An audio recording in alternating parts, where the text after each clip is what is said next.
You were sitting here this whole time? Oh, you a big nigga. You just sitting in the front. I didn't see him before. Was he here the whole time? Yes, the whole time. So, big old nigga in the front. God damn. How I miss you. Is this your lady? Or something like that? Now, let me stop asking y'all because let me say this, and I'm gonna bring up the next comedian. If you ain't here with somebody you ain't supposed to be in here with, I'm not saying that's you. I'm not saying that's y'all. I'm saying if y'all in here with somebody you ain't supposed to be in here with, it's quiet than the motherfucker. Y'all listening? This ain't the place. We got a cameraman who's a ninja, okay? He taking pictures all over the place. He up there, he over here, he ain't asking for permission. Your ass gonna be on chocolate Sundays like, like you don't want that to be you. And she gonna be grabbing your shoulder, hey! Like you don't want that to be you so if you ain't supposed to be here, just you know, put a hat on or some shit, you know what I'm saying? Cause chocolate Sundays will fuck you up, you hear me? And you can't even be mad because you had a good time, you know what I'm saying? So just, I don't want to see you, and sometimes they make it the main picture. You don't want the main picture to be you and her like this. And now you come home and your girl got the pictures of chocolate sundaes all on the bed. Oh, so you laughing with now? Like, you don't want that to be you, you know? So when I be asking y'all who y'all here with and what y'all doing, and y'all be like, I just don't want y'all to get caught up on the page. Cause you a big, we got you like 46 times. You probably in every picture at this point. We got a little knee, a little shoulder, a little head. And you know, women can tell who you is from the back of your head. You know, like you ain't even got all we need is the back of the ear and the hair. We be like, oh, that's not you, that's you. And you gonna be like, no, I don't really know what you are. I don't want that to be you, you know what I'm saying? I want you to live your life. You know what I'm saying? Okay. Yeah. There's a couple of in here that's contemplating on leaving. No, stay. If you here, we already got you. Like, just stay and see if you make it onto the page. You know what I'm saying? Make sure this time. What'd you say? You all over that page? Okay. You with her on the page? Okay. Look, she said, she better be. She gave me my daughter face. I mean, like.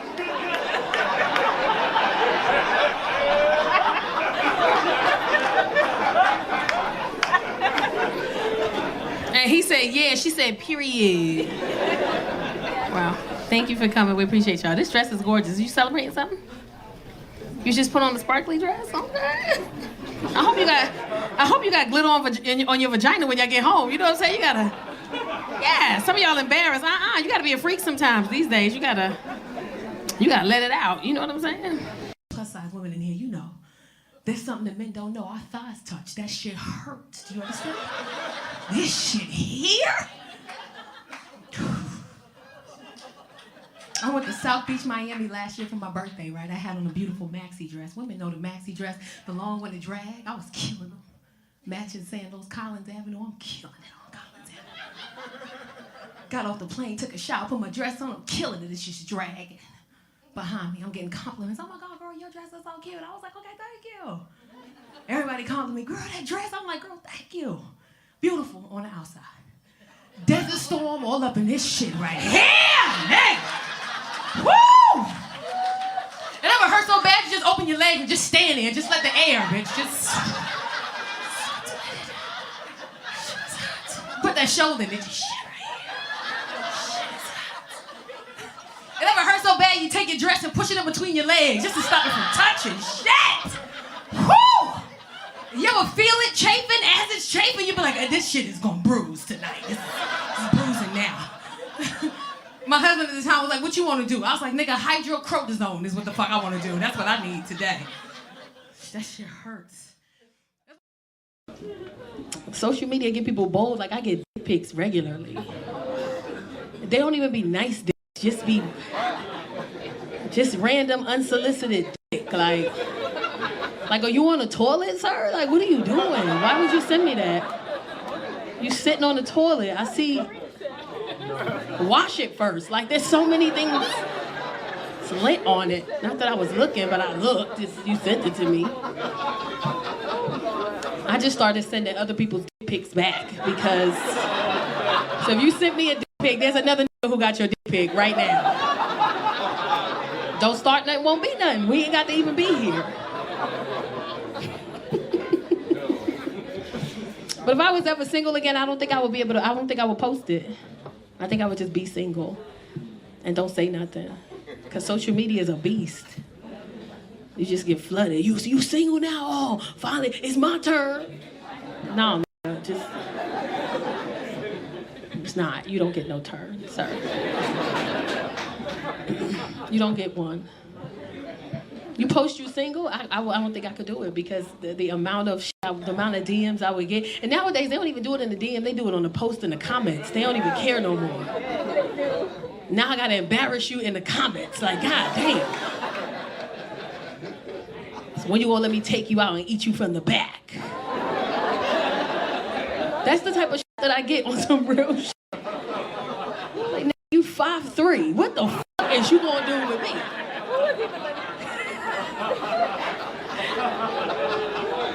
What he gonna do with me, Pops? What he gonna do? Try to hit me from the back, you gonna get lost. I'm gonna turn around, you gonna be gone. His boots are there. Where is he? It's wild. His boots are right there.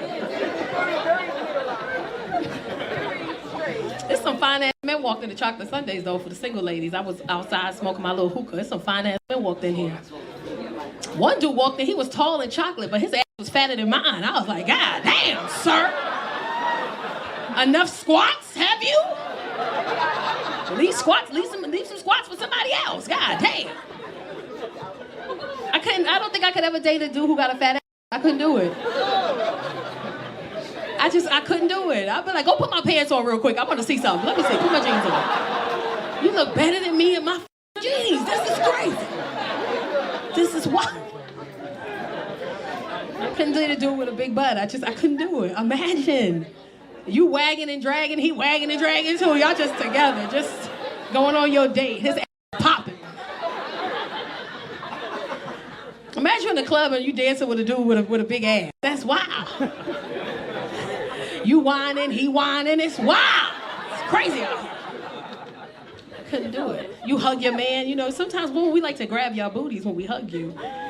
And you grab his ass and it's just plush. You're going to be like, what the f***?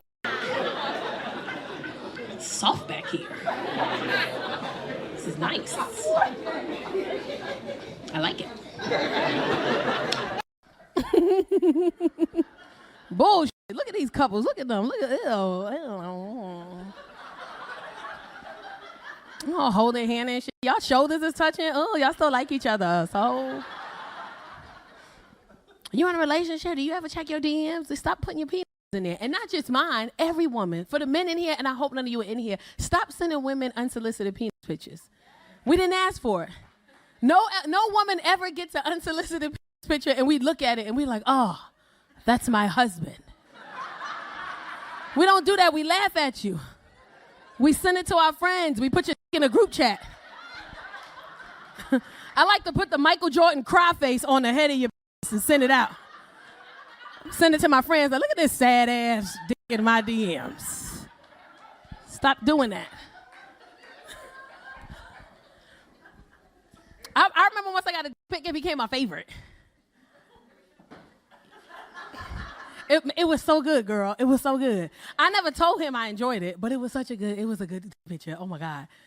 It became, because this is the thing. I get so many pictures that I have a gallery of pictures in my phone. And what I do is, I save it in the gallery and I send it out. So if a guy sends me a picture, I send him one back.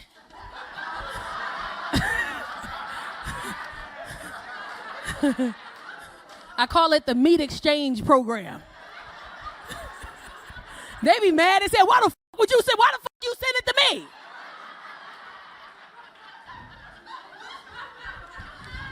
One guy got mad, why would you send me this penis? I said, you see the penis because I sent him my favorite. Because the one he sent me was so disrespectful. I said, you see the penis I just sent you? He gonna text back, yeah, that's the kind of that you send. That one you sent was trash. Don't you ever send that shit to nobody. Go to the gym and work on it. They gotta have like a up or something like a. It's hot as hell up here. Golly. Stop sending us those pictures. Men always say, well, do women send those pictures? First of all, women, we don't send for pictures. We want to, but we don't. And even if we did, women have a group of friends, or some of us at this age, we have a friend. We send that picture to our friends and ask them what they think. Am I lying? Any picture. That's why when you get a picture from a woman, it's A1. Why? Because she sent it to her friends and we tell her about in the picture. Hey, girl, I was going to send this to Dante. What you think about it? Girl, you got some shit under your bed. Clean up under your goddamn bed first. And flip your head to the other side, because that's when you look cuter that way. And put a bra on. Put a goddamn bra on. I love you. Put a bra on. So by the time she send the picture, it's A1. We got a group of friends. We have friends that love us. Y'all got to do that, fellas. Go on and send that pic, fam. Send it to your friend first. See what he say. See what he say. It's not gay. Send it to your friends. We're brothers. We're happy and we're singing and we're color. Send it to your friends. He not even looking at you. He looking at other like, bro, mop your floors, fam, before you flush the toilet. You're going to just see it's in the toilet. You going to leave it like that? The eczema showing on your knee. Go on and get that, fam. Man, your son is in the picture. Get your kid out the picture. At the end of the conversation, oh, man, damn, man, cool, bro. Thank you so much. Of course. Love you, bro. Click. Like, that's... The men in here like, that's bullshit. Women don't do that. Women's vaginas ain't even, like, men think, oh, all men penises are not the same. Women's vaginas are not all the same size either. I learned that the hard way. I did. I went to a Kim Kardashian launch in, like, Rodeo, at some store in Rodeo she had. And when I go, you walk in and the aesthetics is gorgeous. And everybody's walking around. They have like these little pasties on their teddies. And they're walking around. And they have the underwears on their wrists like bracelets. And as you walk by, you take one off. And she was pushing it. It was a G-string. It was 100% cotton. Now, a lot of men don't understand that. But women understand that the quality of our fabric matters. Some of y'all wore a polyester panty in the middle of August and tore your ass up in that car, didn't it? You just went straight to CVS, huh? You got the... just excessive moisture, you know what I'm saying? Tore that ass up. You thought you was cute, huh? Look at you. Look at you rocking, trying to get it together. Look at you. So women, we appreciate a good panty. Some of y'all laughing, but I feel like we all at that age where I can bet you that the majority of the women in here, panty drawers is just sad, just dark, just black, brown, purple, blue, burgundy, dark brown, forest green. And you got the same pair of drawers 7 times, because those is your favorite, the ones that come up to right here. He hate those drawers, let me tell you that right now, because they cover your whole ass. You be walking around the house with a bra and your panties on, your whole ass covered. You might as well put on some shorts. He hates it. Women know what I'm talking about. Sometimes when our men look at us, we see the disappointment in their face, so we take that little piece of panty and push it up our ass. Just so he know it's still there. You know what I'm saying? Y'all funny as hell in here. I thought it was just me. Oh, man. I'm looking at the panty. I'm like, this is a great panty. I want a pair. So when I leave, they gift me a pair. What color would you like? I said black. I get home. The next day I have a date. This is my 5th date with this man. And for the first time, he's picking me up from my house. I was like, oh, okay. Let me, I'm going to wear the panty. Why? Because I want to wear a bodycon dress. Men don't understand, but women understand. When you wear a certain dress, you got to wear the panties so the body can do what it needs to do. So I get out the shower. When I get out the shower, pick up at 7 o'clock. I start getting ready at 5. I take a shower, I get out the shower, I do my hair, I do my makeup, I put on my bra, I put on the panties. This one I learned all ain't the same size. I go into the kitchen, I'm a little hungry, I eat like 2 tangerines, I have 2 shots of Casamigos Reposado.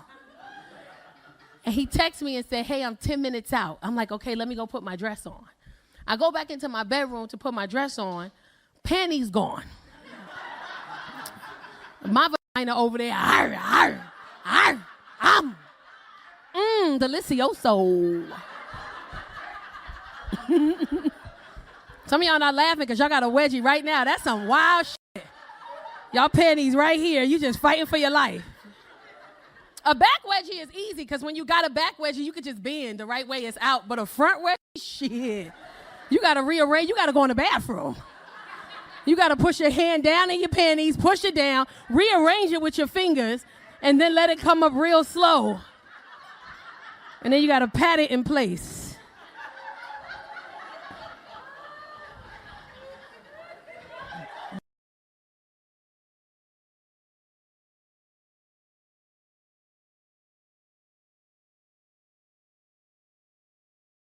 Oh, I was doing some shows in Cleveland, and I had this couple. They were so cute sitting in the front. And the woman was really drunk, and she confided in everybody, 300 people, that she was bored in her marriage. Wow. And they were married for 25 years. And I asked her why, because now I got to sit down and have a conversation with you. Because fuck my jokes, we got something to talk about. And I said, why are you bored in your marriage? And she said, you know, I'm just bored. My husband's a great husband. He provides, he takes care of everything. I'm bored. And I said, well, bitch, find something to do. Like, there's so many things. Are you doing Pilates? There's yoga, there's a book club. And she said, no, like sexually. So I said, well, how old are you? And she said, I'm 42. And I said, well, how old is your husband? She said, he's 53. And I said, do you work? She said, no, he provides everything. And I said, and it's just the sex is just a little off. She said, yeah. I said, well, you know, you're 53. Like, I'm surprised he here with you. I'd have been asleep at 53. He came outside past 8 p.m. This is amazing. Because that's the problem when women and men are together and sex is involved and we get older. You got to be patient with your person. Often when we're having sex, we're not thinking about the other person. We're just thinking about ourselves, what we want, how we want it, if we gonna get it. We don't stop and think about what it's like for you during that moment, what it's like for you. Women don't care. Men don't care. You gotta stop and you gotta think about your person. I thought about it one day. This is back when I was married years ago. I'm making my bed. I got a California king bed. I'm changing the fitted sheet on the bed. I take the sheet off. I got 3 corners of the sheet on. The other corner all the way to over there. And I don't wanna go over there. So I crunch up all the sheet as I can right here. And I know I'm not the only one who do this. I throw my whole body over the bed. But the piece of sheet is like this on my hand. So when I land, I can pop it on the other side. And I made it. I popped it on the other side, and I'm crawling back. Now, as I'm crawling back, in the middle of the bed, I push myself up on my knees. I'm in the doggy style position. Again, I'm a comic. My mind works just a little bit different, and I've been saying this for years. You have to be mindful of what the other person is going. So I'm sitting there and I said, I wonder what it's like for men in this position. I kid you not. I'm on my knees in the bed, upright. I literally just start like humping, right? I'm just humping. I'm humping. Hear me out. I'm humping, right? When I tell you I did this for 30 seconds, every part of my fucking body was on fire. I didn't even know y'all had to put so much in. Right here hurt. I didn't know y'all used this. Y'all use this? My feet was hurting because your feet is like bent in a weird position. Oh my God. My neck was hurting because you got to be focused. Like you got to have it straight. Oh, I was in so much pain. It was only 30 seconds. If I got a penis today, my sex would be trash. Do you hear me? I would have no stamina. I respect you guys so, because it was just simple. It was just this. Some of y'all got tricks. Some of y'all go around the world. It hurts me now, my back, my sciatica. Ow. It hurts. It's a workout. This is not a normal position for a man. Ain't nobody walking around all day just doing this. They doing that for y'all. Appreciate it. She said, oh, it's not that. It's just the time. He finishes too fast. And I said, well, he's 53. I don't think that's him. She said, what do you mean? I said, I don't think that that's him. It's 53. She said, well, what does that mean? I said, I don't think it's him. I think I think that's his heart telling his penis to hurry up before they both explode. I think his heart is like, hey man, you got 45 seconds before we die. You better get it out. I can't beat no faster, you can't come no slower. You got to move. And you mad at him and he's just trying to live for you. You know what I'm saying? He's just trying to be here for you. That's love. That's love. I'm a mom. I want to throw up every time I think about it. Because y'all internet niche, let me tell you, I got 3. My oldest son is 24, and I know y'all doing the age. Like, how you 41 with a 24-year-old? Let me tell you what happened. When I was 16, everybody around me was having sex. My whole project was having sex, and I wanted to try it. Everybody around me was having sex. They was pressuring me to have sex, so I had sex. And I won. So, I beat everybody. I had a baby. I won.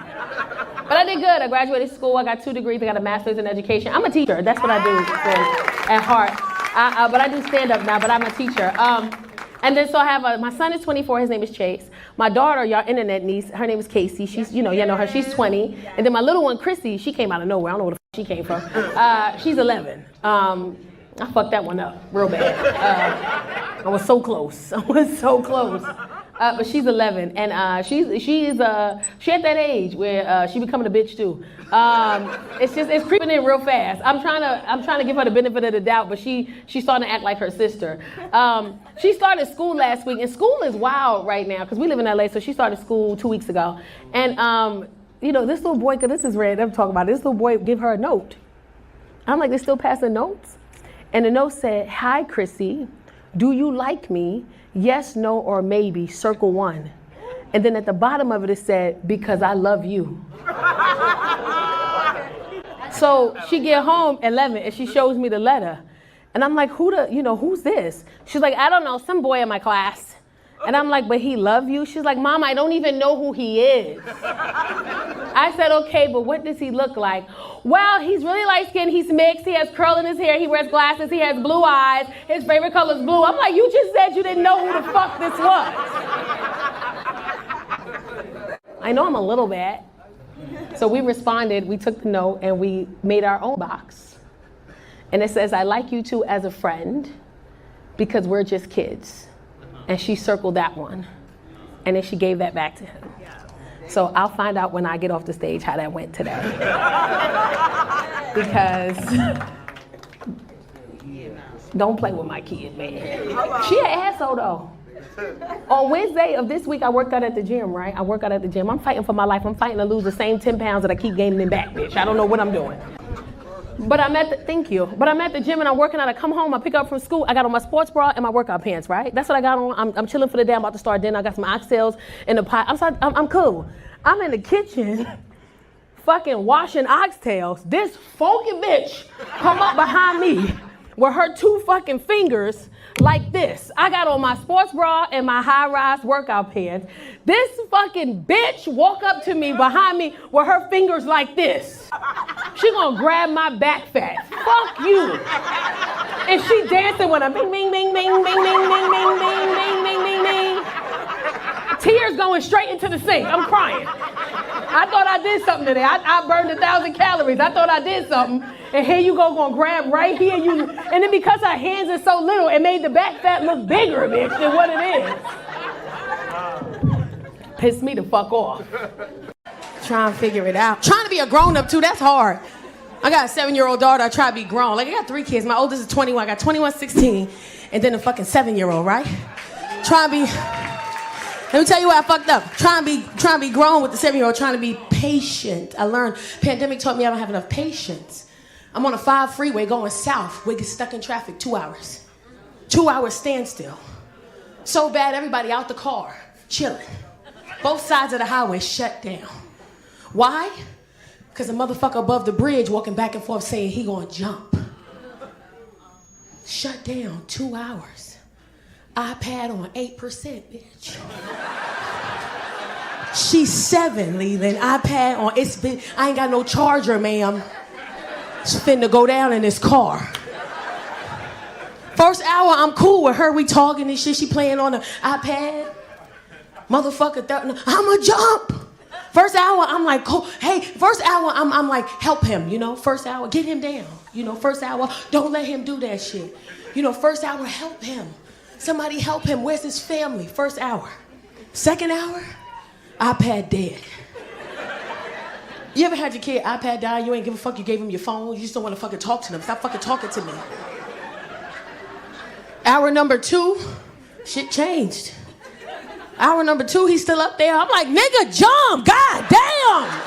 Hurry up. I got shit to do. Do a flip, motherfucker. Hurry. You don't want to do it. You don't really want to do it. Shit.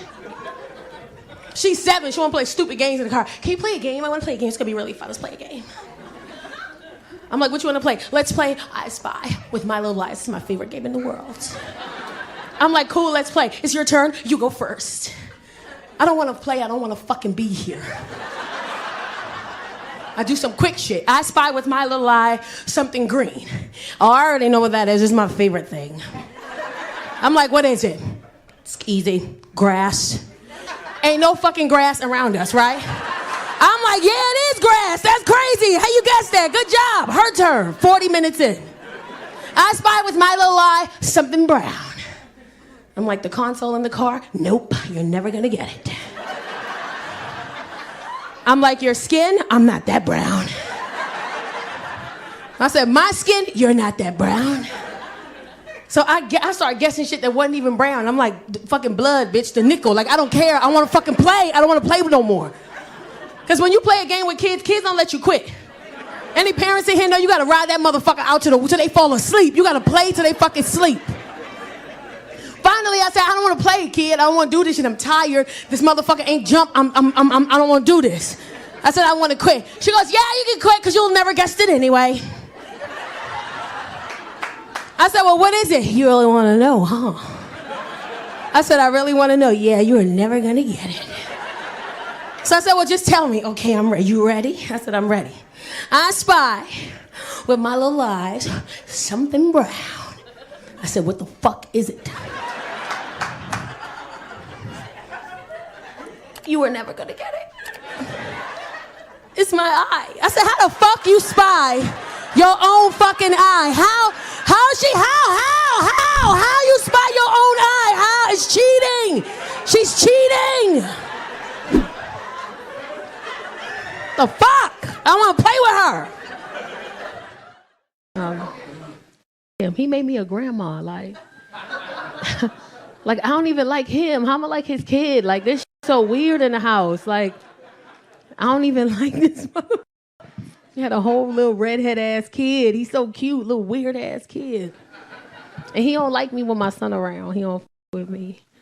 With my son around, he don't like me. I gotta do dumb shit like bounce a basketball downstairs, and he come running down the stairs. He about to turn 2, so you know the steps is kind of, he be turning around. You just see him, his little foot come down. He be shaking his shit in his little foot. Then he get to the bottom of the stairs. Then he run up to me and say the weirdest shit I've heard in my life. I'm bouncing the ball. I used to play ball in high school, so I'm bouncing the ball. And mind you, I tell my kids don't bounce no balls in this house. And here I am just a bouncing the ball in the house. My kids confused this shit. They looking at me. And this little red little baby come up to me talking about something. Give me that ball, give me that ball, give me that ball. I stopped. I was like, what the is wrong with this kid, man? But he cute. I love him. His name is Xavier. He's just the cutest little fat head. But the back of his head is flat as shit. The back of his head just flat. Like, I'm Belizean and Nigerian, right? My son, I guess he's a mixture of Belizean and Nigerian. His dad is Honduran, right? But then the mom of the kid, she's El Salvadorian. So the back of this kid's head ain't stand a chance, is what I'm saying. Back of his head just yeah. Remember the first time he spent the night, the mom was like, make sure he doesn't roll off the bed. He rolls sometimes. I'm like, how? How the fuck he finna go somewhere with a flat head like this? As a matter of fact, I'll be back. I'm going out tonight. You ain't going nowhere. I'm getting out of the house. I love him, though. I think the funniest part was when my son told me he had a kid. He was so scared. He was shaking and shit. Because he didn't find out till the baby was 8 months. Because the mom, he was messing with the mom, and then the mom had the baby, and she was pregnant. She came up to me and said, Chase, I'm pregnant. And he said, no, I don't want any kids right now. And fucking walked off. Like, that's not... You walk off or some shit like that. And then she has the parents who, like, her parents are doing well, and they just said, hey, he's not ready to be a dad. You guys are young. And you decided, you willingly went into having sex with him, knowing what the consequences were. And he told you he didn't want to have a kid. And regardless of what he feels, this is your responsibility because this is your kid. Black parents, we don't feel that way. Get your little raggedy ass in there and get that baby. But, her parents were like, well, you take your kid. It's your responsibility. And she held him on to him for 8 months and ain't tell nobody.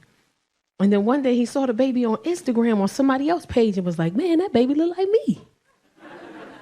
And then found out who the mama was and was like, oh, I was around that time. Finally got in contact with her. She said, this your kid. Did the test. This is his kid. He got to tell me now. I'm in the kitchen washing dishes. He come in the kitchen. Mind you, he's 6'2", 6'3". He's shaking and he's scared. He looked just like me, too. He's shaking it. I'm washing dishes. Hey, Mom. I'm like, what up? Can I talk to you for a second? I'm like, yeah, what's up? I just wanted to ask you a question.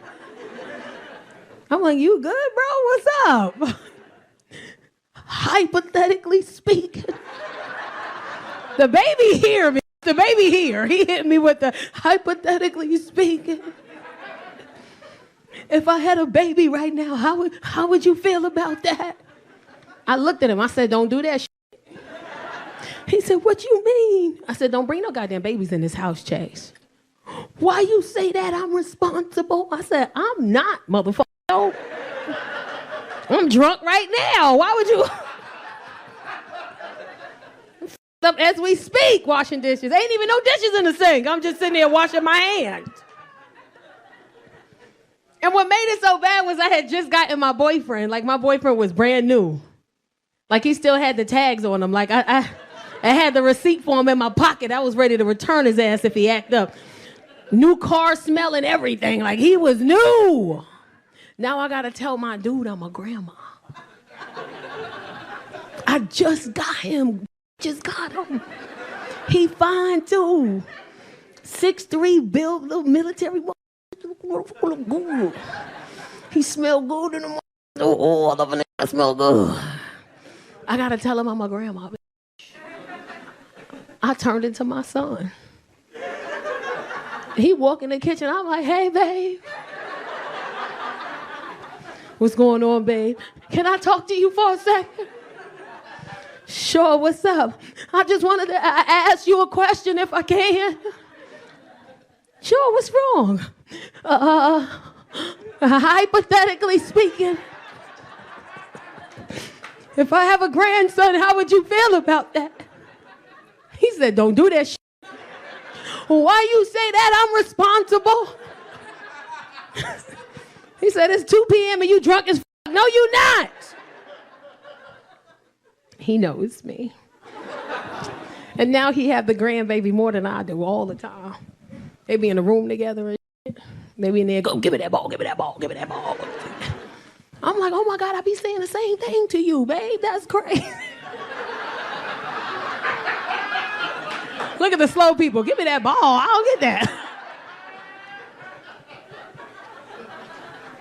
That's our language, remember? He's so cute. When I tell you it scared me, he was like, give me that ball, give me that ball. I'm like, why the f*** he's so aggressive like this? And he speaks Spanish, which I love. Basura? I said, sí, papi, basura. Is trash? I said, yes, it's trash. Then my son walked by. Basura? I said, yes, baby, that's trash too.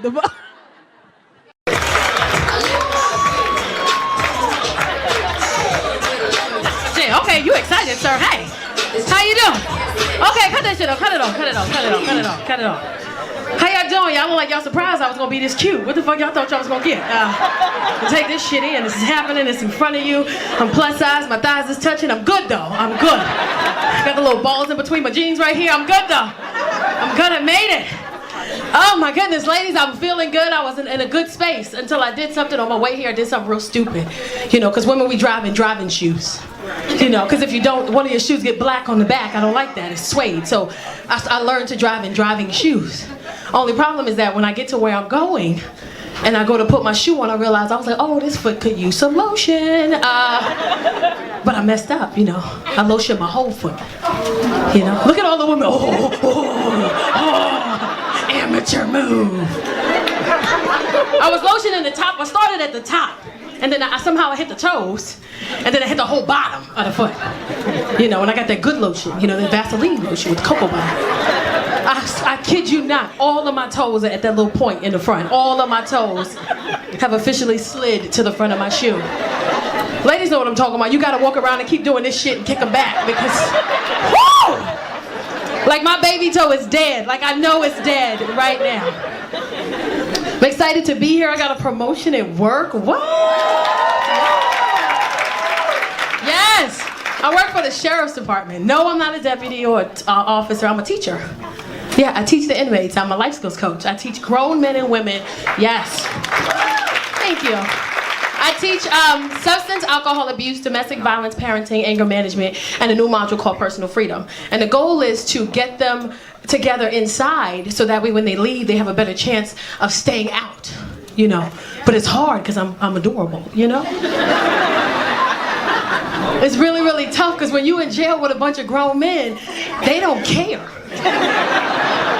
Like I had a dude walk into my class one day, or my first class had left, I'm in between periods, he walked in, yo, hey, beautiful. I'm sitting at my desk, I stand up, I said, hi, damn. Yo, you Miss C? I said, I am Miss C. All right. Shit. I had to come and see if the rumors was true. I said, okay, can I help you with something? He goes, yeah. You know, can I take your class? So I said, well, where dorm are you in? He goes, 3000. I said, 3000 is all the way over there. You roamed all the way over here? He goes, yeah, I guess I did.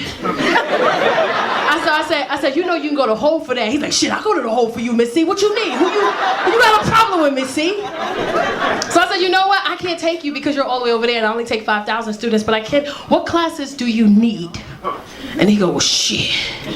What classes you teaching? Because those are the ones I need, whatever you got. So I said, you know what? I don't want you to get in trouble because you already got to go all the way back to 3,000 without getting caught. So just go back and, you know, maybe some other time you'll find your way. I don't know, but you got to leave. He was like, all right, I'll leave. Shit. I'm going to leave, Miss C, but I'm going to be back, though. He came back 2 weeks later. My class is coming in. He walked in. He like, see, I told you I was going to be back, Miss C. I'm back. It's cool because I'm really shapy, like I'm very curvy. So I wear these things called butt curtains. It's just like long ass sweaters that I wear every single day to work.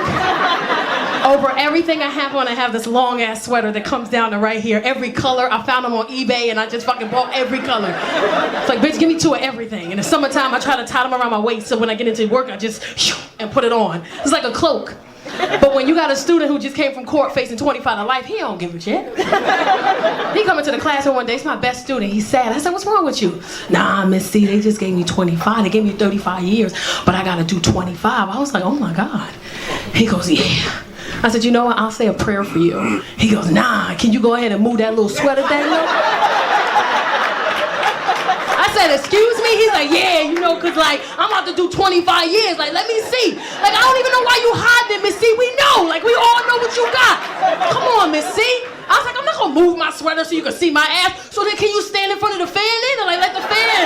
Like, technically you ain't touch it. We ain't touch it. Like, you feel me? I said, you know what? You being real disrespectful. I don't want you to go to the hole for this shit. Shit, I'm about to do 25 years, Miss C. I don't care about the hole. I just want, come on, Missy, come on, Missy. Like, if I ain't respect you so much, I'll move that shit myself, Missy. But when I first started working there, I didn't know the rules.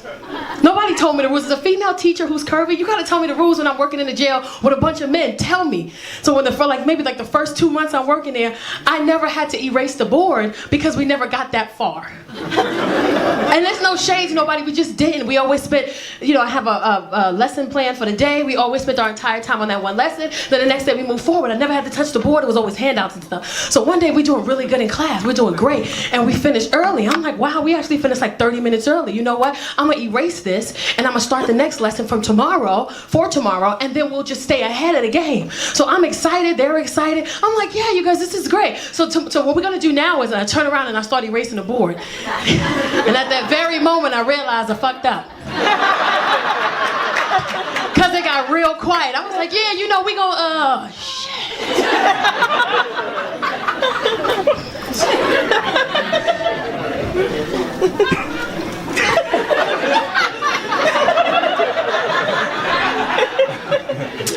Hey guys.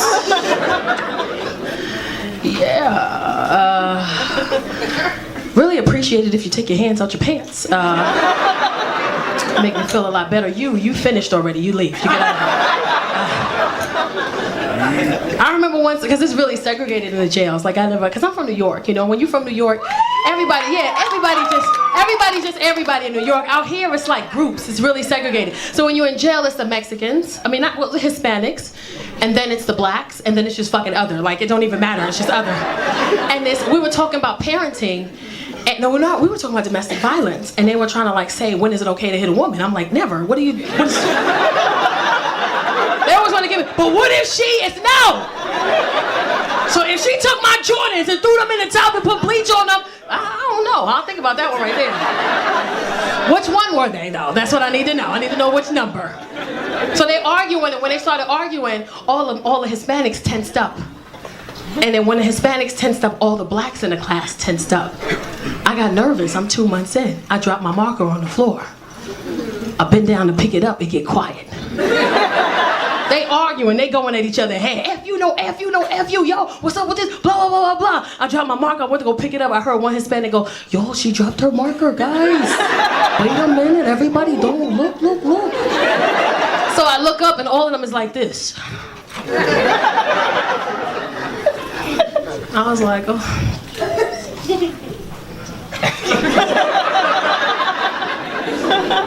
I kicked it out the door. Went out the door, picked it up, and came back in. I got a promotion because now they let me teach the gay guys. I don't know why that's a promotion, but whatever. But now I teach the gays. Now I don't have anything against gay. If you were in here and you gay, live your life. If you're a woman and you gay, live your life. If you're a man and you gay, live your life. I don't care. I ain't got nothing to do with, that's your shit. That's your business. But if you're a man and you gay, I just need you to do me one favor. One. Like, calm down. Like all of this.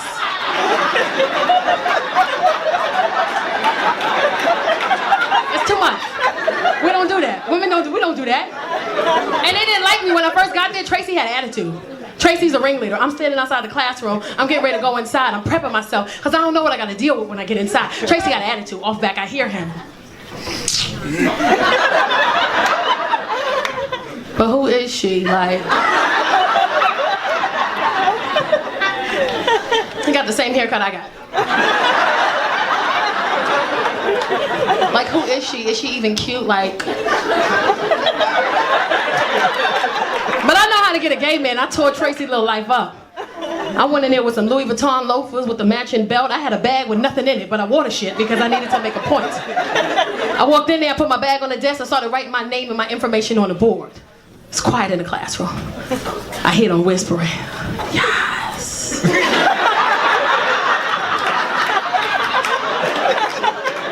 They telling Tracy, hey, bitch. They just turn around, because Tracy not facing me, he got his back to me. Turn around, bitches. And Tracy's like this.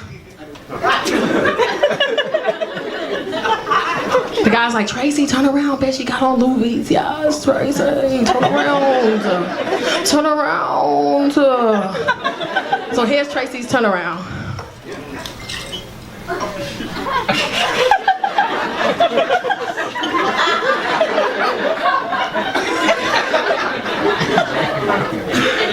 I see, calm down, relax.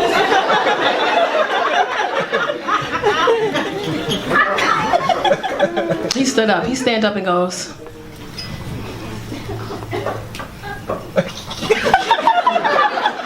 I don't see what you're doing. So I turned around, I said, hi. He goes, hi. I said, how are you? I'm good, how are you? I was like, I'm amazing. So you gonna be our teacher? I said, yes, I am gonna be your teacher. For how long?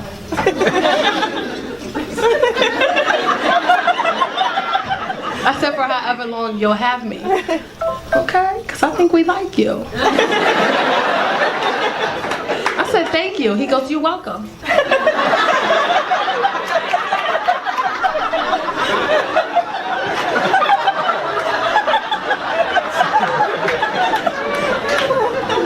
One day Tracy asked me to do my hair. He said, Miss C, can I do your hair? I said, how you gonna do my hair? Bitch, it's me. I said, well, of course you can do my hair. He said, ask the deputy if you can bring a little flat iron in here. Watch. I said, okay. So I told the deputy said you can bring the flat iron in one time. Mind you, I got curly hair. It's curly as fuck. I bring my flat iron in. When I tell y'all Tracy did my hair, oh my God. Tracy was flat ironing shit I didn't even know I had. Like he was catching hair. Like he was catching all this right here. He got all these little hairs on my arm. It was so good that, cause you know when you have short hair and you get your hair done on the outside, that shit $90, $100. I don't got enough hair to be paying $90, $100. I got bougie with it. I started bringing my flat iron in every week. We singing I'm Every Woman, he behind me, I'm every woman. Curling my hair. Then the deputy gonna get mad, he gonna hate. Talking about, I said, Miss C, can I talk to you? I said, of course you can talk to me, hi.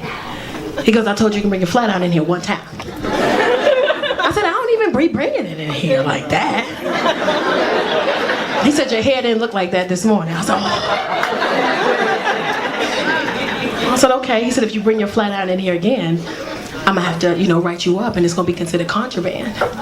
I turned into Tracy. I was like, wow, really? You mad, bitch? Wow, hater, hello. Okay, I see you, hating. Then one day I felt comfortable enough and I asked Tracy, I said, can I talk to you for a second? He goes, yes. Did you catch that? Yes. I said, why do you do all of this? He goes, what do you mean? I said, you do all of this. What is all of this? He goes, what are you talking about? I said, why do you do this? What does it mean? He goes, everything. So I said, everything like what? He said, ask me something, say something to me. I said, well, your hair looks really nice. He goes, duh. So I said, but sometimes you be having an attitude. He goes, and sometimes you be having an attitude.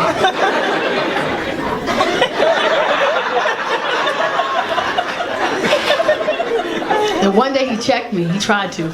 I came to work and I had on some jeans. And he goes, Miss C, no. And I was like, excuse me? He goes, no. I said, what are you talking about? Those jeans, you wore those already. I said, excuse me? He goes, you're a diva. We don't do those things. You wore those jeans already, Miss C. No, I'm checking you. Problem? I said, you checking me? He goes, yes. I said, wow, you checking me? Okay, funny. Okay, so you're checking me for some jeans that I wore already. He goes, yes. I said, but I washed them too. He goes, it doesn't matter. You're a diva. We don't do that. I'm checking you. I said, okay, well, shit. I don't know how you checking me when you wear the same shit all fucking week. Who you checking? Problem? You mad?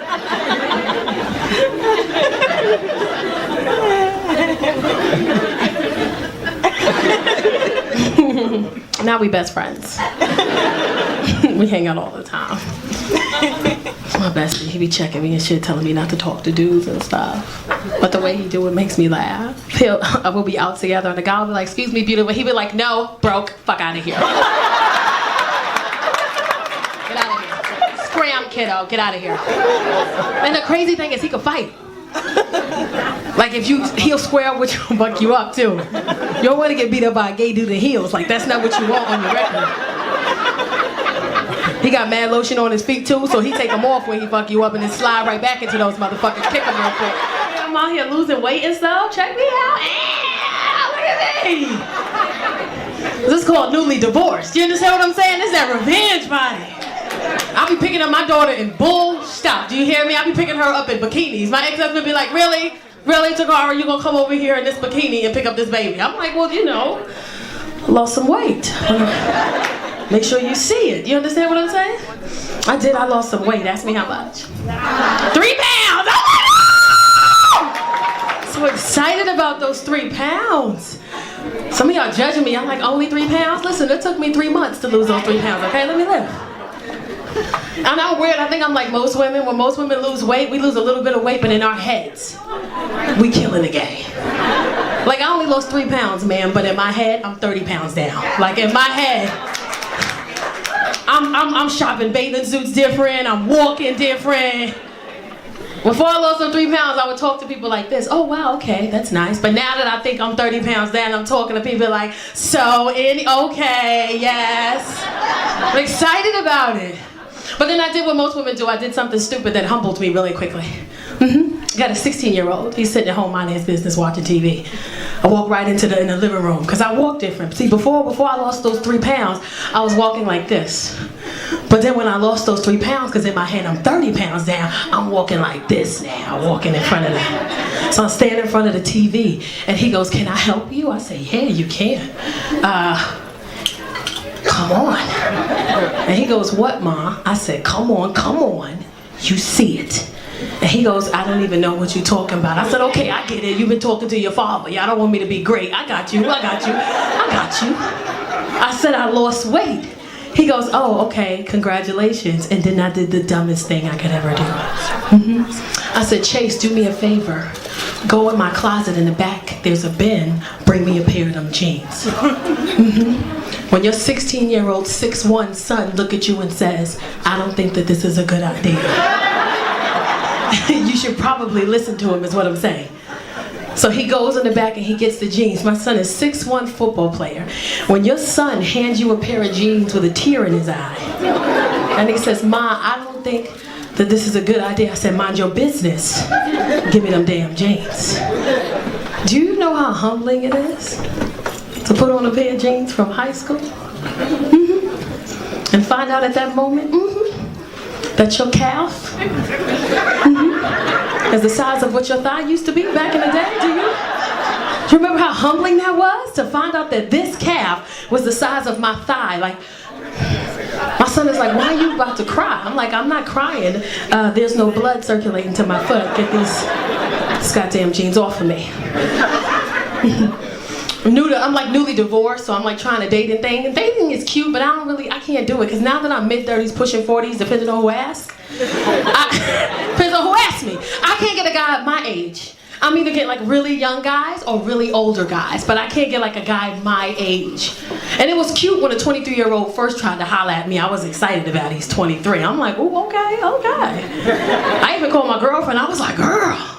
And when you got a girlfriend and she like your best friend and you call her whispering, she gonna whisper back. She don't even know why y'all whispering, but she gonna whisper back. So I'm like, girl, and she like, girl, what?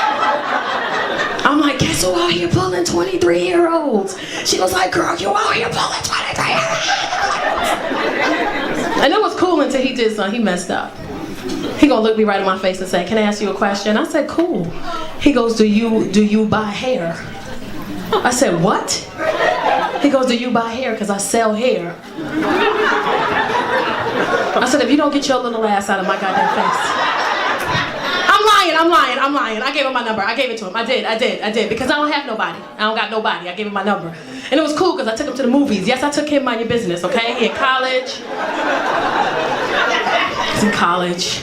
I took him to the movies. I took him to I Theater, Pasadena. We first walked in, he embarrassed me as soon as we walked in, because he ain't never been nowhere nice before. As soon as he walked in, he like, oh snap, it's mad nice in here. I said, hey, shut up. Embarrassing me, get over here. So he comes over, I pay for the tickets, we go in, you know they got the little leather seats. He feeling on the seat, somebody in the seat, he feeling on it. Yo, this is not even like blended leather, this is real leather right here. I said, hey, get over here. We get to our seats, we sit in our seats. And you know the seats go back, right? I Theater. He don't know that.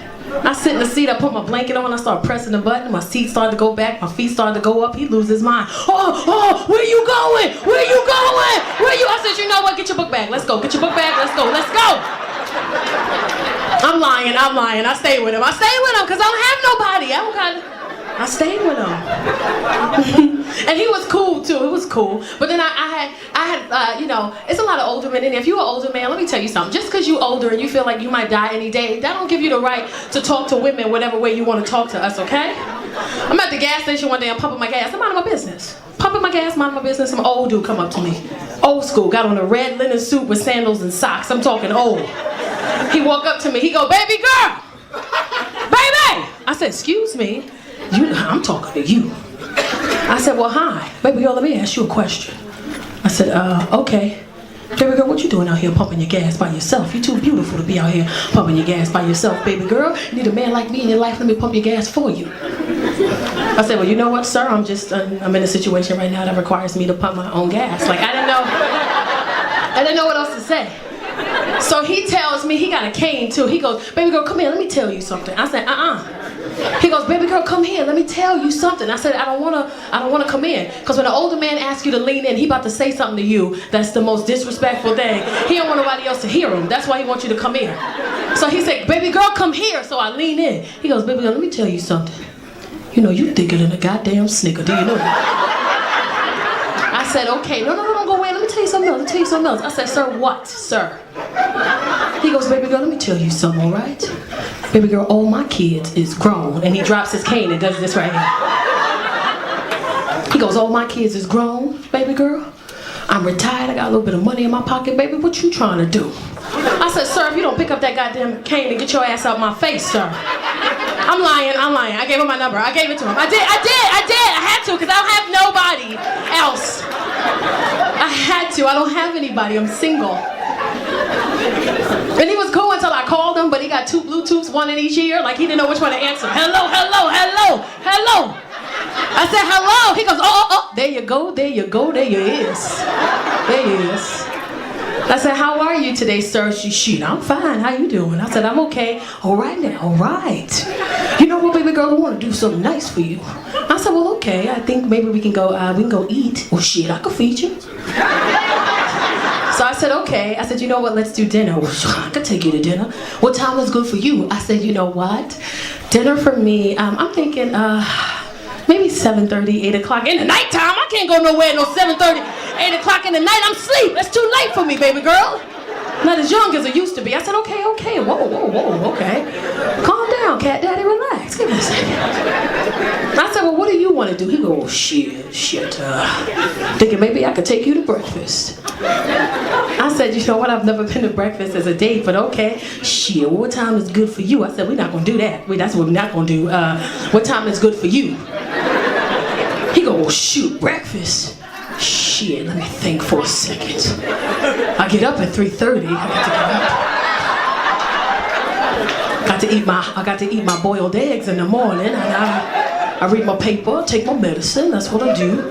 Get my car washed, get the senior citizens discount. Got to do that.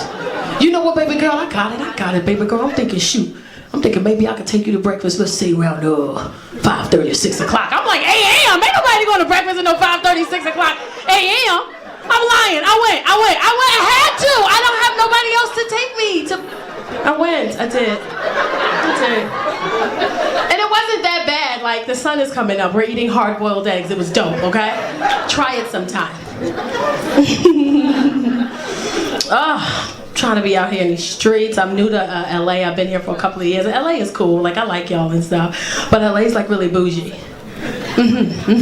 I didn't realize how bougie LA was until I almost got into a car accident with somebody. And she didn't even care that we almost died. She was more concerned about the car I was driving. And she was like, "Don't kill me in that piece of shit car that you're driving," okay? Like, she didn't even... And since I'm newly divorced, normally I don't have time for stuff, you know? Like, when you're in a relationship, first thing you say, somebody come to you with something crazy, but I don't have time, I have a husband. No, I don't have time, I have a man. I don't have time, somebody at home loves me. I don't have time. But when you newly single in these streets, I got time for all the shit, all the pettiness, all the nonsense, all the craziness. I got time. I'm driving to work one day. Long story short, I got in an accident. They told me you can get coverage, you have coverage, you can get a rental. I got an SUV, $50 a day credit. I said, no, we're gonna do this $25 a day car, because I don't know how long it's gonna take you to fix my car. So let me just get this little Kia Optima. I like the Kia Optima, it was cool. I'm driving to work one day, this little Armenian lady, let me say this too. I'm from New York. I've never seen an Armenian person in my life. And then I move here and it's just like a whole different, they just designer, the women wear all designer and none of it matches. It'll be like a Chanel hat with a Louis Vuitton belt with Gucci shoes, and then the Armenian men hang out at Starbucks all day and take shots of coffee and their Mercedes-Benz and Tulsas. That's all they do all day. That's what an Armenian person is, and they just think they own everything. That's what they do, because they do, apparently. They own everything. They own all of Glendale. Like, that's all, they belong to them. Yeah, see? She's gonna correct me. She's like, Glendale, okay? So I'm driving down the street and I got this little Kia Optima and I'm driving. There's something else you do in LA. If you're gonna put your turn signal on, I need you to turn. That's what I need you to do. I need you to go ahead and make that left or make that right. This older woman is in this Mercedes-Benz in front of me. She got the blinker on. 6 blocks, she don't turn. I'm getting pissed off. I'm from New York. I drive aggressive. What do? I cut her ass off. But the way God set it up, she met me right at the light. Now when you cut somebody off and they meet you at the light, what do? You roll up your window, you cut your music up and you stare straight ahead and you pretend like you didn't do nothing wrong. That's what I would normally do, because normally I ain't got time. Oh, but today I had time for this old man. I rolled my window right down. I said, Miss, I got time for you today. This little Armenian lady looked me right in my face. She goes, why do you cut me, eh? You're driving this piece of shit. You don't cut me, you drive this. This is not good car. That's Kia piece of shit car. You don't cut. I drive Mercedes-Benz. I cut you. You don't cut me. You drive piece of shit car. She hurt my feelings. So I roll my window back up. And she speeds off. So she's driving in front of me again. My feelings are hurt. Normally I don't have time, but today I got time. She hurt my feelings. I pulled up next to her and I cut her ass off again. But this time she wasn't playing with me. She drove in front of me and T-boned to where I couldn't move. So she getting out her car, I rolled my window down. I said, Miss, you can't do that. She goes, I own street. I do whatever I want. Okay? But now she's talking to me, but she's not upset with me. She's concerned. She goes, I don't understand. I tell you, don't cut me, you drive piece of shit. Why do you keep cut? Why? Huh? This is Kia. This is not good car. This is, look, aluminum foil car. I touched her then. Not good car. I said, you know what, miss? I don't have time for you today. And I put my hand up. She looked at my hand. She goes, oh, you don't have husband. That's why you're driving piece of shit, because you don't have husband at home. I said, actually, I'm getting a divorce. She goes, good, you'll get the divorce, okay? Any man buy you piece of shit, you'll get the divorce, okay? He wants you to die, he buy you this piece of shit car. She started turning into like a mother figure for me. Come, talk to me, come. I get out my car, I'm all hugging her. Look at you, come. You know how when old women talk to you, they hold your face? Look at you. You're such beautiful girl. Look at you. What, are you crazy? Why you don't have husband? You have good job, right? You have good job. I said, I do. Why are you single, eh? Why you don't have nobody? Huh? And she said something, you know what? You're beautiful, you have good job. This is not your car. I said, this is a rental. Okay, listen, I have proposition for you, okay? I said, okay, listen, okay? I have son, okay? Listen. My son, he come from Armenia. He need to get papers. He marry you 2 years. Listen, 2 years. I give you $75,000. You buy yourself Mercedes-Benz. You cut whoever you want to cut. Sounds good, right? Sounds good, okay? I said, first of all, lady, you better get your ass out my face with that nonsense you talking right there. I lied. I'm lying. I got his number. Yeah. I got one more year. I'll have my Mercedes. One more. You guys ready to have a good time? So today I finally announced on social media, I haven't announced it publicly, and I've just decided to announce that I got divorced. Yeah. Look at some of the women like, wait, you just got married. Yeah. He's somewhere crying in the car, but he'll be all right. He'll figure it out. And I didn't announce it on social media because I didn't want the DMs that I knew I was gonna get. Y'all flood the DMs. Y'all have no remorse, no care. Y'all just, like, I don't want that shit. And the reason why I didn't want it is because DMs humble you. Everybody, especially women in here, we've all gotten a DM from somebody that made us question ourselves. Y'all laughing. You never got a DM from somebody, you be like, now, why this motherfucker thinks? What about me makes him think Like, it makes you, like, I'm looking in the mirror like, I can't be as cute as I think I am if this motherfucker thinks that he got a shot. Ain't no way in the goddamn world I'm as cute as I think I am if this nigga here is in my DMs. No teeth in the front. I want to take you out to eat. How? How we gonna eat? I don't want no smoothie. I don't want that. I'm hungry. I don't want to sit across from you and watch you yum to death. I don't want to do that. But I still love love. I still love relationships. I still believe I'm gonna get that person that's supposed to be for me. I still love it. I still want it. That's why I always tell people, if you're in a relationship in here, be patient with your person. Be patient with your person. Love on your person. Give them some grace. Because relationships are hard. One of the hardest parts about relationships is the sex. Y'all laughing. Sex is an exercise. Sir, I don't fuck unless my watch is on. I'm not doing nothing until count it. I need all calories counted for. If my watch is dead, we gotta wait 15 minutes. I need something here. I need proof that I worked out today. Sex is hard. I always tell women, be patient with your man during sex. Is hard. Y'all think sex is easy? Sex is difficult. You have to imagine being your spouse in a sexual position. You gotta think about what they gotta do to satisfy you. This work. So I'm a comic, I think a little different, right? I'm making up my bed one day, right? I got a king size bed, I'm changing my sheets. It's fitted sheet time, right? I get 3 corners of the fitted sheet on, right? The other corner all the way to over there. I don't wanna go over there. So I do what a lot of us do.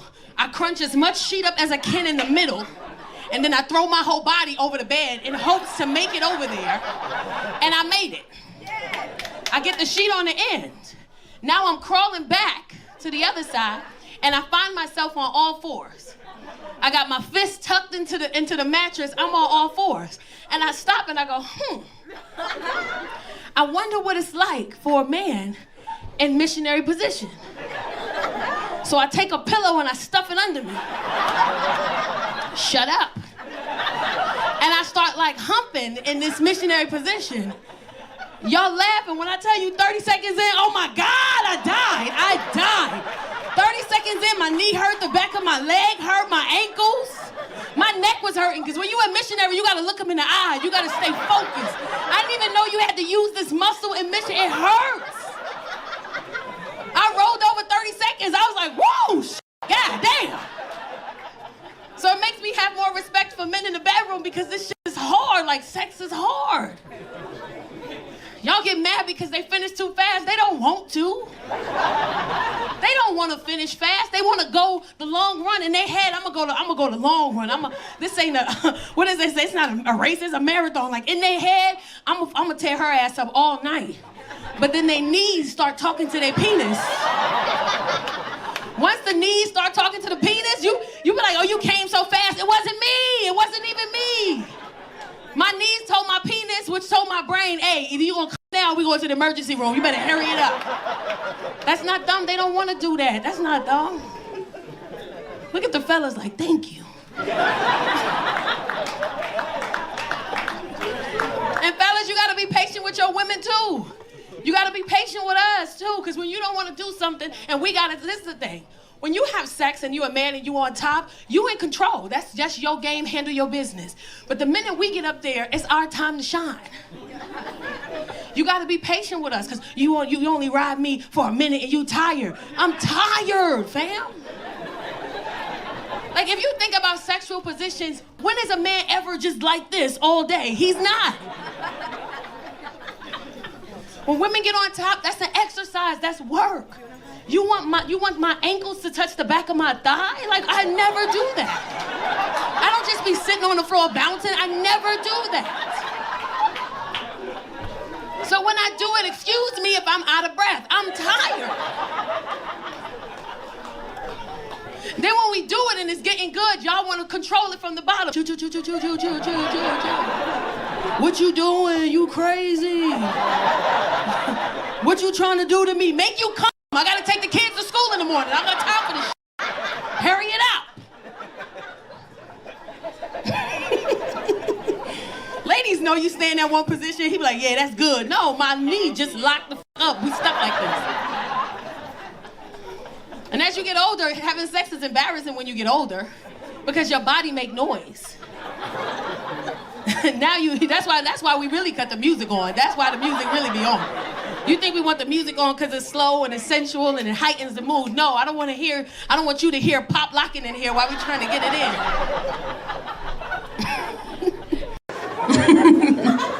Oh man. My daughter was supposed to come to the show. She didn't come. Her hair didn't come out. I know, I was trying to bring her. Her hair didn't come out the way she wanted it to come out. My daughter, she's 19. She used to be a man, not no more. She my friend. She's still broke, but she my friend now. And the reason we used to beef was because there was always a language barrier. Like she just talked like extra, like what did you like? I can ask her a simple question. It's never a yes or no. She got to give me her whole body. Simple shit. Casey, you coming to my show tonight? Ew. I mean, like you got a little show, like, okay, somebody's funny, like, okay, so no. So, I mean, like, I want to come to your show. I mean, like, I could come, but like, I don't really want to go, but like, I kind of want to go, but like, I don't really want to go, but like, I mean, I'll go if you want me to go, but like, I don't really.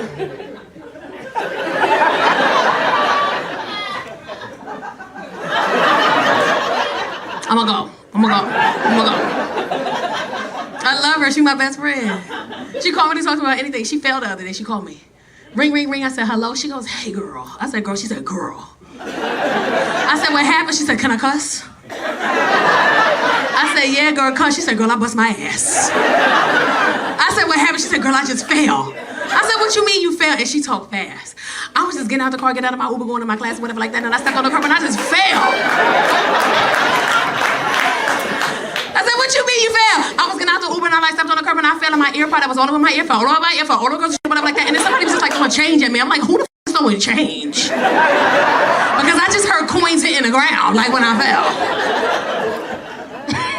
She said she fell so hard she heard coins. And she thought somebody was throwing change at her.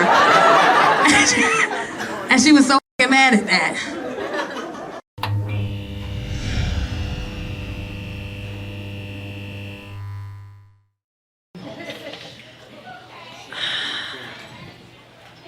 All the new parents in here. Who just had a baby? Any new parents in here? Like this, like you just had like your first baby a couple years ago? Yeah, fuck you. New parents get on my nerves. They get so offended so easily because you haven't experienced anything yet. Your kid is brand new, you still like them. I had this lady come up to me one day. She was like, after I had a show, she goes, excuse me, can I talk to you for a second? I'm like, yeah. Yeah, I was at your show and you said something about your daughter and you called her the B word. And I just want to let you know that I was offended. And I was like, so? What the fuck you telling me for? Well, because I have kids and I just want to let you know that I'm a mom and I just thought what you said wasn't nice about your child. So I'm like, well, how old is your kid?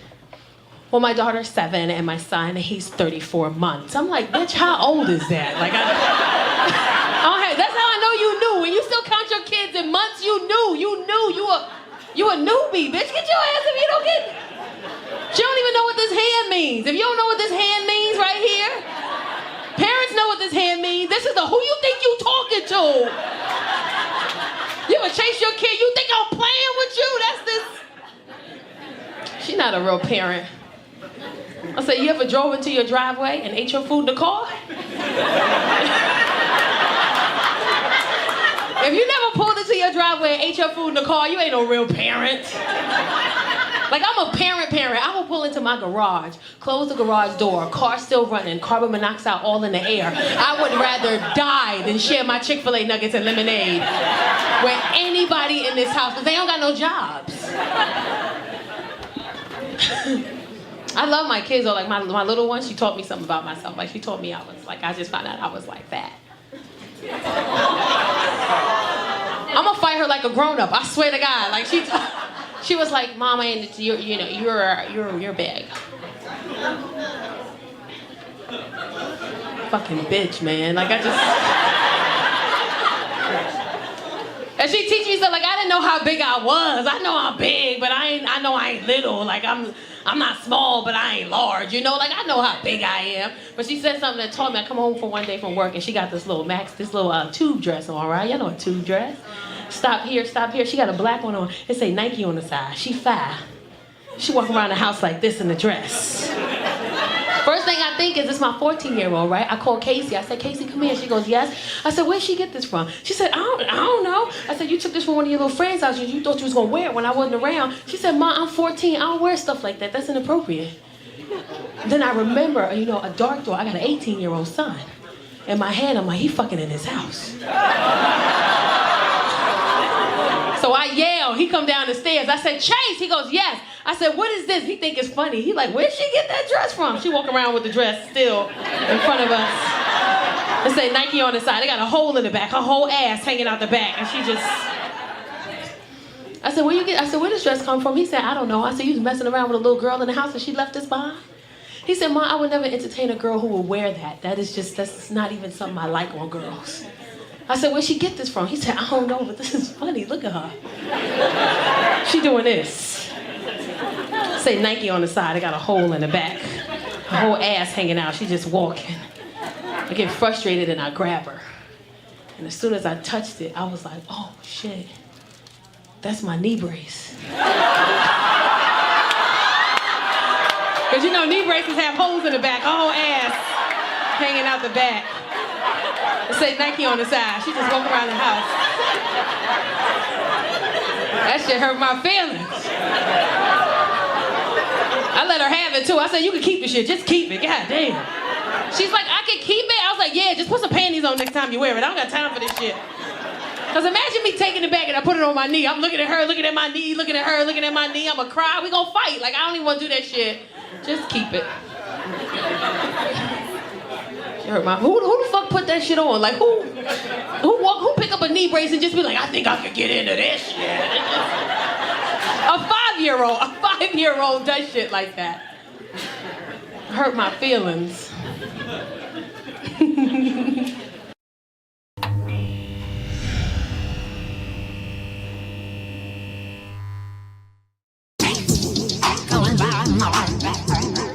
I don't relate to nothing that she just said. Spending racks on a new chain? Bitch, I gotta buy furniture. I ain't got time to be... I want a new couch, bitch. I be looking at some of these celebrities' homes when they be going live and it be empty. I be like, bitch, what the fuck is that going on? You ain't got no pictures on the wall, bitch? You got some focusing to do. Like, I don't relate to nothing she said. Going live on my birthday, bitch, I'm drunk in the corner somewhere. I don't even know where my phone is at on my birthday. I don't relate to nothing that she said. I'll listen to some Luther on my birthday. Maybe get some dick. Not penis, depending on the time. But I'm not spending racks on this music is just be trash. The beats be good. The beats have you like, eh. But in the middle of your eh, if you focus on the words, you be like, yes. What? Y'all do that?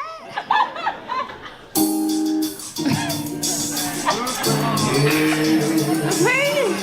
Look at all the old bitches. Yeah.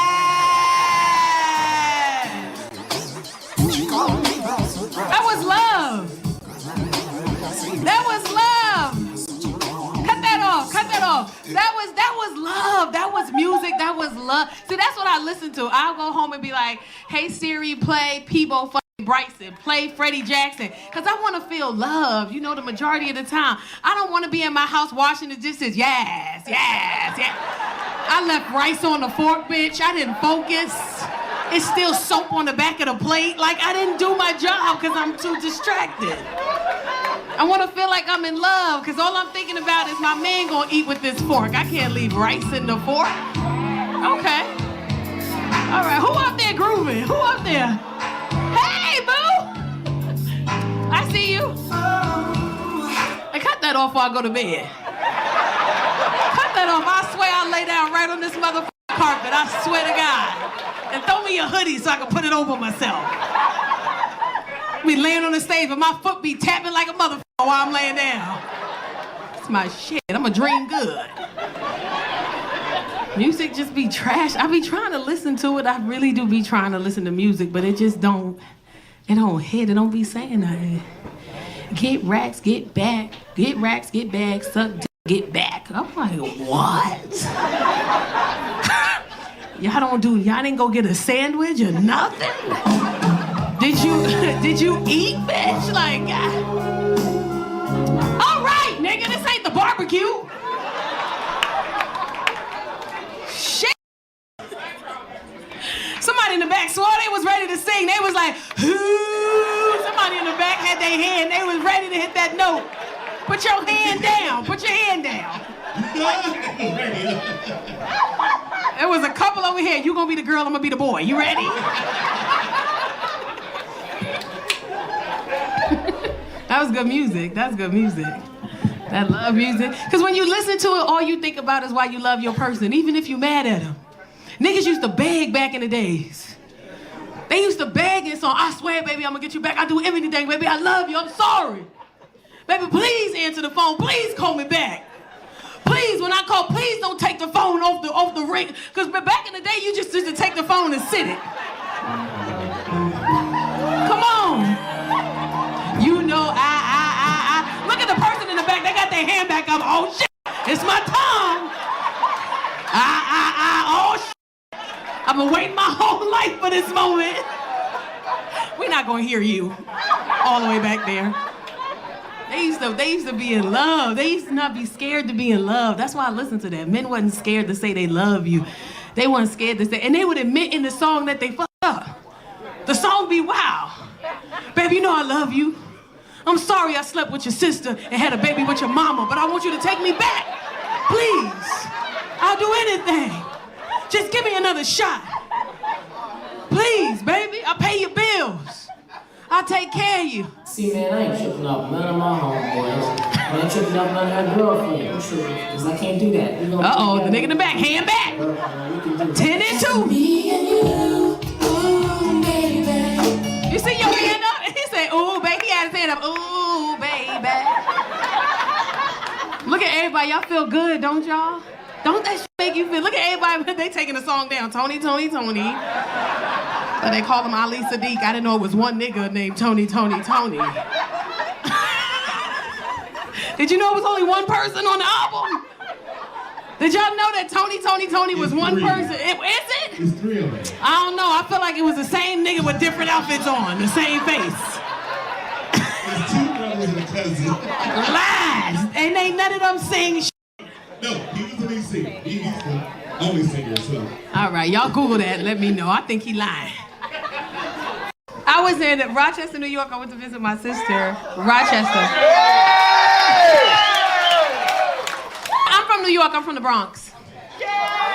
Where y'all from? Oh, y'all from Rochester. I was in Rochester, New York, right? And it's this little tiny older crowd. I can't remember the name of it, but it's just for older people. When you go in, they playing Luther Vandross, People Bryson and shit. And I go there, and the security guard is about 70. He got on a bulletproof vest, and the back of it says security. And I know he was sick and tired, because when I walked in, it was me and my brother. It was right across the street from my brother's house. And when I walked in, he had an attitude that we showed up. Because he had to get out his seat. The door opened, he said, God damn. He stood like this. You got ID? I don't need no goddamn ID. You got guns? I said, no. You gonna start shit when you get in here? I said, no, go on in there. We sitting there, some lady walking, she got to be in her mid-50s. She's gorgeous, gorgeous woman. She walks in and 2 guys start talking to her, and then the 2 guys get into like a verbal altercation. The security over there is asleep. So somebody taps him, he wake up, he mad. This is how he breaks up the fight. All right now. All right now. Y'all cut it out now. I'll call the authorities now. Come on now. All right now. Okay now. Shit, come on now. All right now. Well, then do what the fuck you want to do then. He too old to be fucking security. He ain't got no business. Like, you're her mother, and you're supposed to protect her, and some of the things that you said was like so freaking hard things about her, she's gonna hear that stuff one day, and she's not gonna be happy, and I don't wanna keep you because I know that you're busy, but I definitely just wanted you to know that from like one parent to another parent, I'm like so freaking offended. So, bitch, I don't give a shit, I don't know you. I'll entertain you for a second though. How old are your kids? Well, my son, he's 7. And my daughter, she's 49 months. I'm like, miss, how fucking old is she? I don't have no fingers to count no goddamn 49 months. I hate new parents that get on my nerves. My son, Tyler's 198 months. I'm like, it's not like you're 45. How fucking old is this kid? I told her she wasn't a real parent. She got pissed. I said, you're not a real parent yet. She goes, excuse me? I said, you're not a real parent yet. She goes, what does that even mean? I said, you still like your kids. Like, you're not a real parent. You believe in them still. You're not real yet. I said, when you talk to your kids, do you use a hand? She goes, excuse me? It doesn't matter what ethnicity, what race, your financial background is. When you have teenagers, when you talk to them, you use a fucking hand. I said, do you use a hand? She goes, excuse me? I said, when you talk to your kids, do you do this? Do you do this? Do you do this? Do you do this? Do you do this? I said, when you talk to your kids, do you get closer and closer and louder as you're talking to them? Do you do that? She goes, I didn't even know what that means. I said, because you're not a fucking parent. Because of new parents in here, they're confused. Look at them. This is the hand you have when you stand eye to eye, toe to toe, with a kid in the house and you pay the goddamn bills, asking them, who the fuck are you talking to right now? If you don't do that, you're not a real parent yet. You're not a real parent until you Google jail time. Like, I'm ready to go to jail. Take me in. You know I don't care, that girl. I don't care. You're not a real parent until you pull into your driveway and eat food in the car and don't share with nobody else in the house. That is quality. Your kid will call you and ask you where you at. You lying. I said I'm on my way. You stuffing chicken nuggets and french fries in your mouth. Because there's food in the house, right? There's food in the goddamn house. I'm a parent. I'm real. I will pull into my garage. I will close my garage door. Car still running. Carbon monoxide all in the air.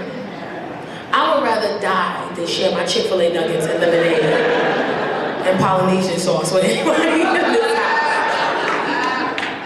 She's 14, she got attitude for anything. Anything I ask her, she got attitude. Anybody here with teenage daughters already know, no matter what question you ask them, all the answers start the exact same.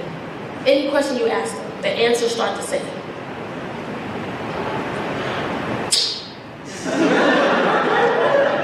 No matter what you ask, that's how they start the answer. Like, I don't really know, what are you looking for? Like, I don't get it. Like, wow, you're being weird. Like, I don't I gotta ask her a simple question. She got attitude. Simple question. She mad at me. Casey. Yes? Are you hungry? I mean, like, hungry, or like, what kind of hungry? Like, real food? Like, snack? Like, this is a weird question. Like, what kind of hungry? Like, right before dinner? Like, a snack? Like, pizza hungry? I mean, I could eat. I'm like, you can fucking starve, too. I don't give a shit. I had my food in the car, sir. I ate already. A chicken nugget in my pocket right now. Do you hear me? I don't care. And they bold. So you ever had your teenager ask you for something that was insanely expensive, but it was like nothing when they asked you? Like they ask you like it's nothing. Like my daughter, she asked me one day, she was like, I want to get these sneakers. I was like, okay, what kind of sneakers? They're Balenciagas. I'm like, how much are those? Not expensive, like $600. I'm like, says the motherfucker with no job. Are you crazy? I'm not buying those for you. Every time she wants something, she compliments me very quickly. I don't know if your kids do that, but kids, they'll compliment you so quickly, and then they'll dive in for whatever it is they want. She compliments me. It's a swift, quick compliment, and then she, boom, goes in for it. This is Casey. Hey, Mom, you're cute. Anyway, I was wondering, can we go to Victoria's Secret? My daughter's like 5'10", right? She plays basketball. I'm like, what you want from Victoria's Secret? Lotion, lip gloss? What the hell you want from there?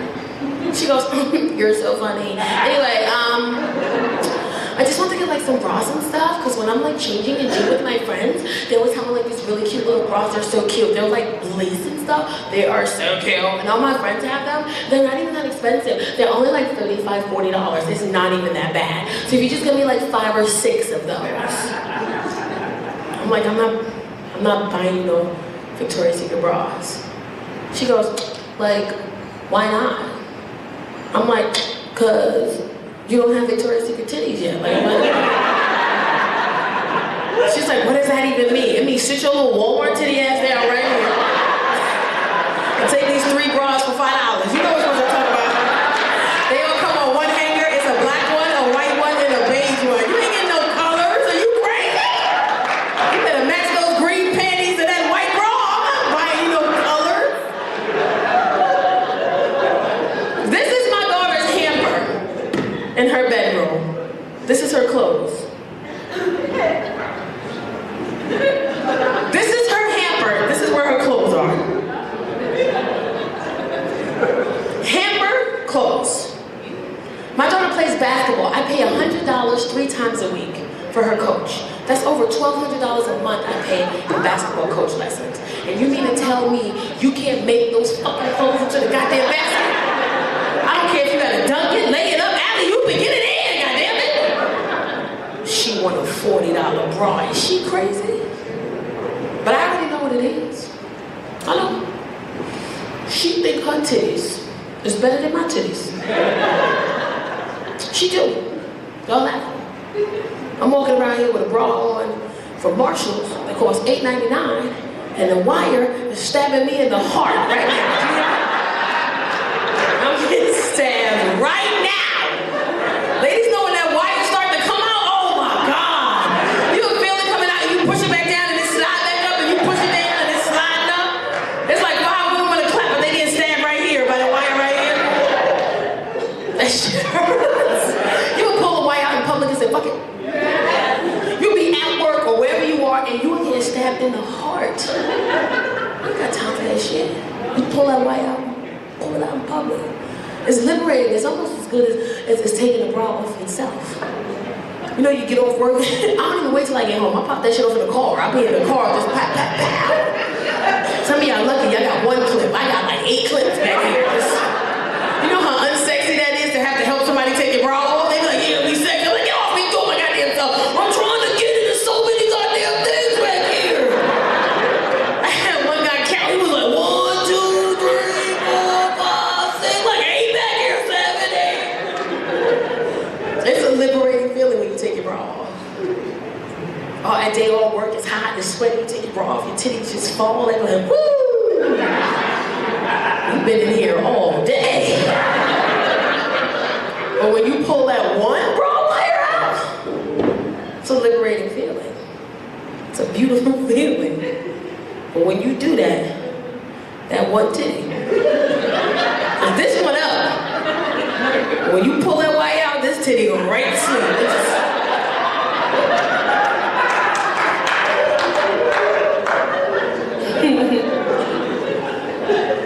They got a 5-year-old, she my favorite. And she 5, I fucked her mom. She a Vegas baby.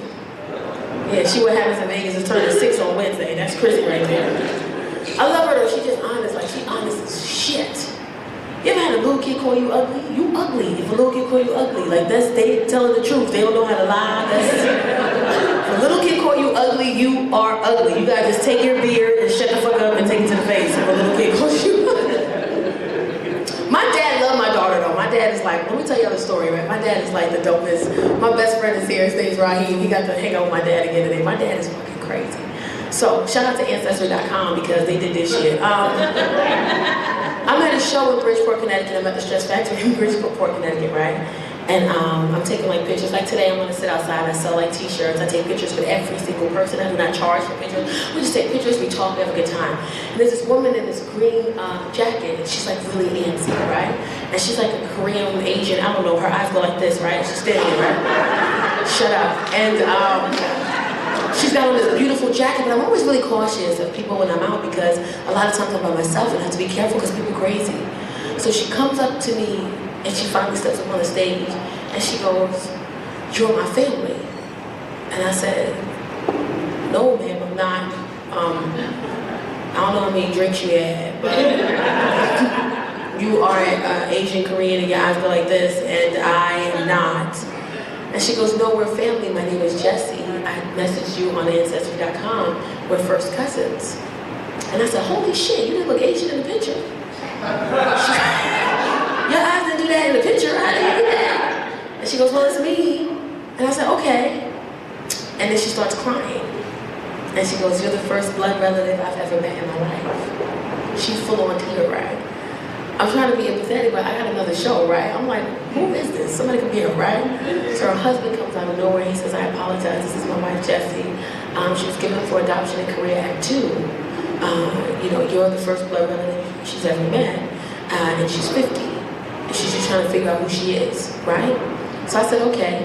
So she goes, "One of your uncles is my dad." So I said, "Well, I only got one uncle, and that's Uncle Michael." And she starts crying. She's like, "His name is Michael." And I'm like, "Listen, he an asshole. You ain't gonna meet him here. Just wait. Don't cry." So I'm a little more empathetic. She drove 4 hours to meet me.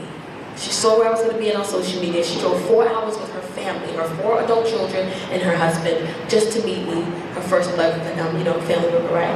So I take her to the green room. I talk to her. I talk to her kids, her husband. I call my uncle. My uncle's like 76, right? He's asleep, right? It's 11. It's like 10 o'clock at night. He's been asleep since 8 o'clock, right? So I call my dad because I know my dad is out. My dad answers the phone. Now, heads up, my dad is an asshole.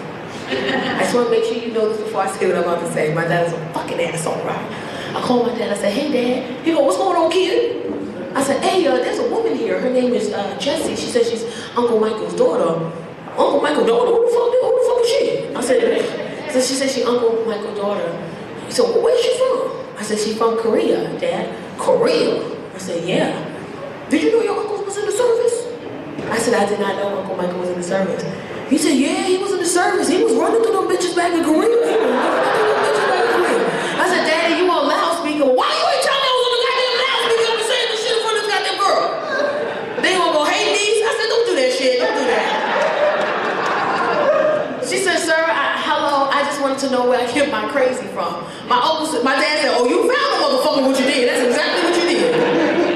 They talked for a little bit, found out that my uncle had her, and at 2 years old, my uncle had to come back to the States, and her mom gave her up for adoption because she couldn't take care of her, right? Fine. The very next morning, my uncle calls me. He said, "Hey, kid." I said, "Hey, Uncle Michael." He said, "Who the fuck looking for me?" I said, "There's a woman, her name is Jessie. Per Ancestry.com, per DNA, per, chromosomes or whatever it is, you are her dad." And he's like, "Oh my goddamn, oh fuck, oh shit, where's she from?" I said, "She's from Korea." "Korea?" I said, "Yeah." "Did you know I was in the service back in the day?" I said, "Daddy did tell me that you were in the service back in the day." "Did he tell you I was running through them bitches back in the day in Korea?" Did he tell you that shit right there? I said, "He did, he told me that." "How old is she?" I said, "She's 50. "Shit, that makes sense, that makes sense." "She cute?" I said, "She's beautiful." "Well, that's it, that's my kid then. She was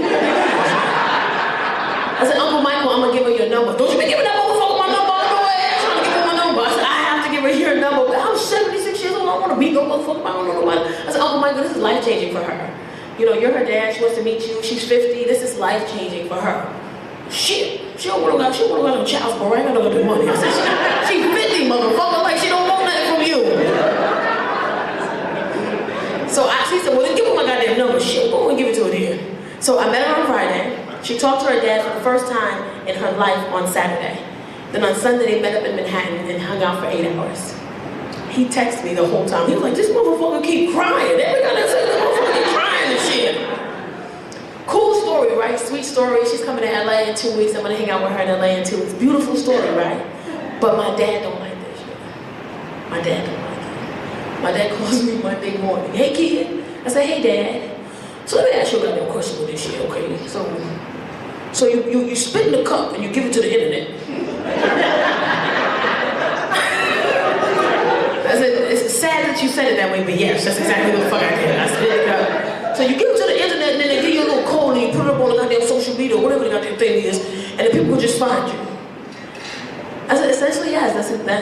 Yeah. People just, they can find you on the goddamn internet. I said, on the internet.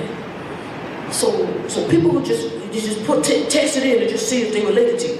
I said, well, they have to be a part of it, they have to do the test too, and if their chromosomes match mine, is it chromosomes? I think it's chromosomes, DNA or something, then it'll tell us exactly how we're related based on how many we have, that's connected, mother, father, son, daughter, uncle, whatever. He's like, on the goddamn internet.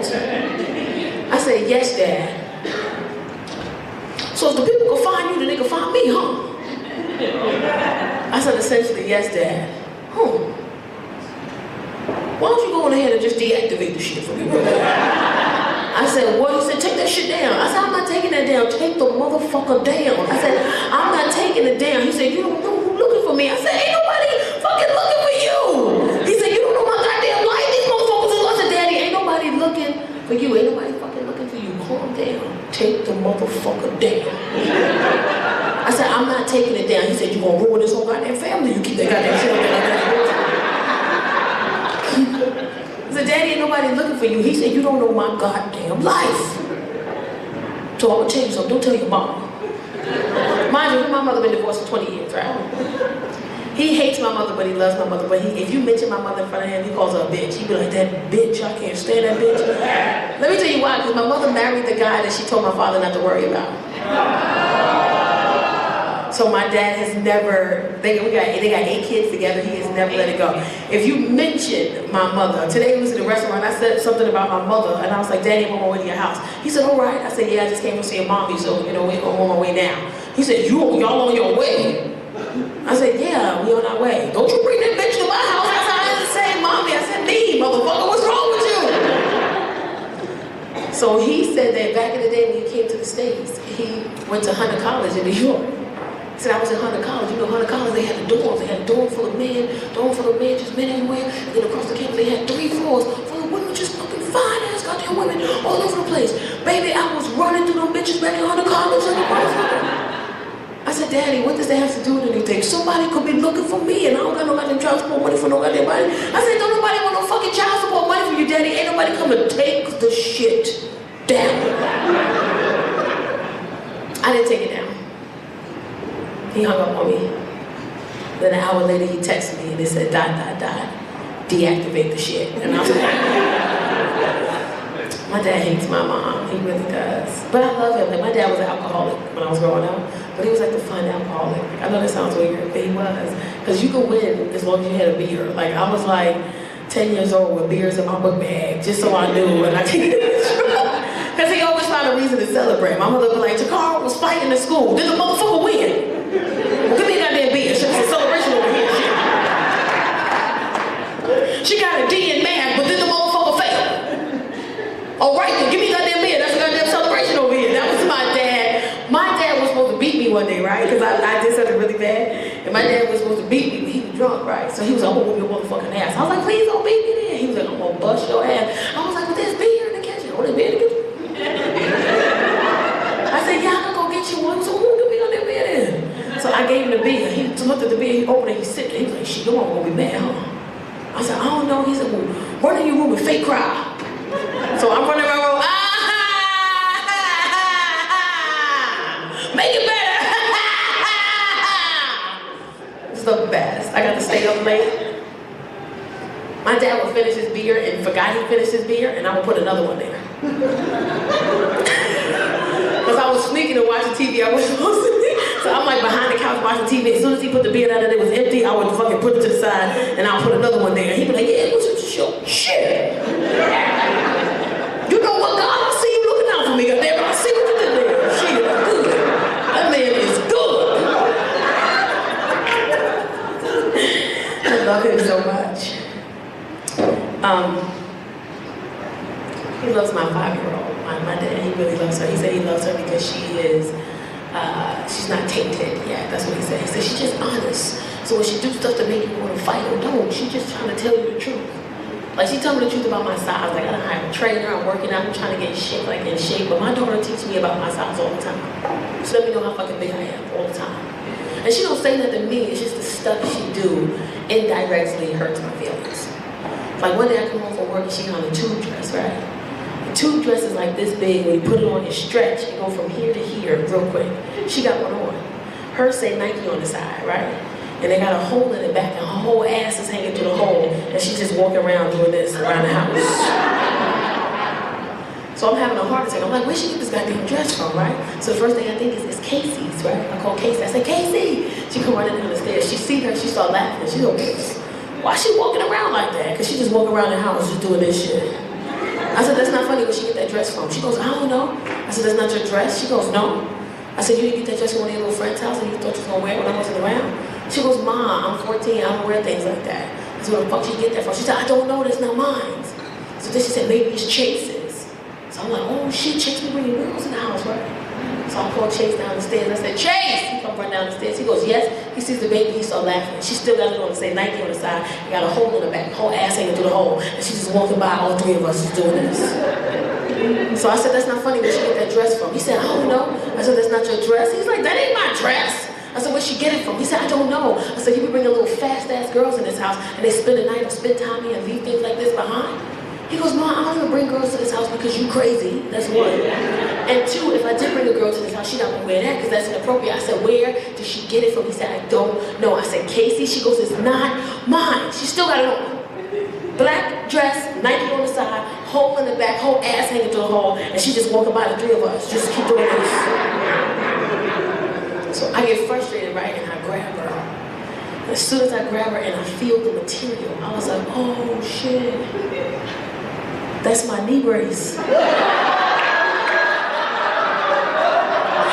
know how knee braces have holes in the back? Her whole ass in the hole. She just walked through the house.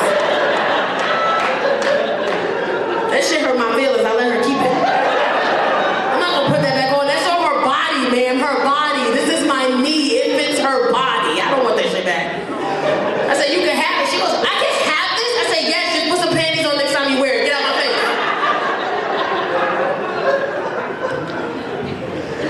Parents, you ever had your kids throw you under the bus? Like, you ever had your kid say some shit in public and throw you right under the bus? And you just gotta stay there and take it because you don't know, because you said that shit? Like, you ever, my daughter threw me under the bus so bad one day, man. So in the neighborhood that I live in California, it's not as diverse as I would like it to be. And kindergarten, first and second grade, my daughter's the only brown girl.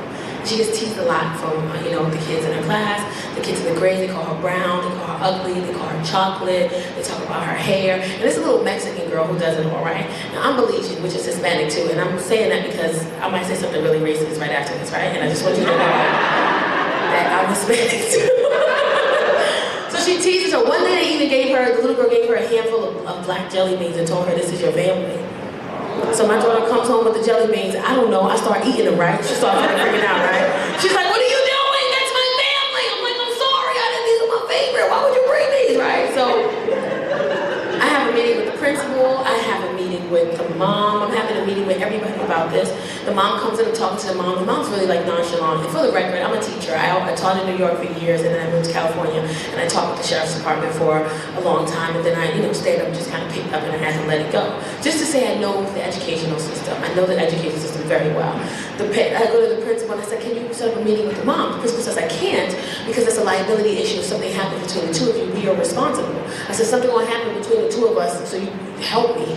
I'm gonna find a bitch by myself, So she finds the mom, we finally have a meeting. The mom, she's like this little Mexican woman, right? Say invite everybody in the house, right? Everybody in the house come to this meeting. It's like a one-bedroom apartment. It's like 40 fucking people here, right? Everybody here, right? Nobody speaks English but the mom. So I'm telling the mom, I'm like, this is racist, what she's saying, and she's getting it from somewhere. They're 4 years old, and she's learning, and I just want to be mindful what we do with, around them, when we say around them, because it's really hurtful for my daughter. And the mother's like, Beto, I don't know, they're kids.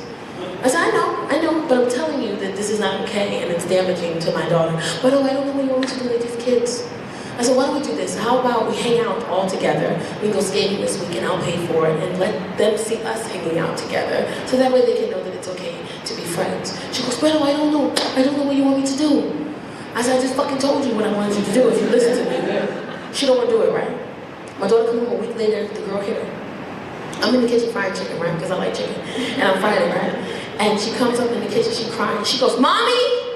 I said, yes. She goes, that girl, she hit me today. I'm fried chicken. I took the chicken off the stove, I put it in the bag, I turned around and I said, if that girl hits you again, you hit her ass back and you don't stop until somebody pulls you off. I said, if she hits you again, I'm tired of people hitting you. I done talked to the principal, I done wrote my letters, I done sent my emails, I documented everything, and it's time for you to defend yourself, because I can't hit the bitch. You have to fight back. Defend yourself. I said, if she hits you again, you hit her ass back and you don't stop until somebody pulls you off. I said, if she hits you again, you hit her ass back and you don't stop until somebody pulls you off. I said, if she hits you again. Chrissy didn't hear the if at all.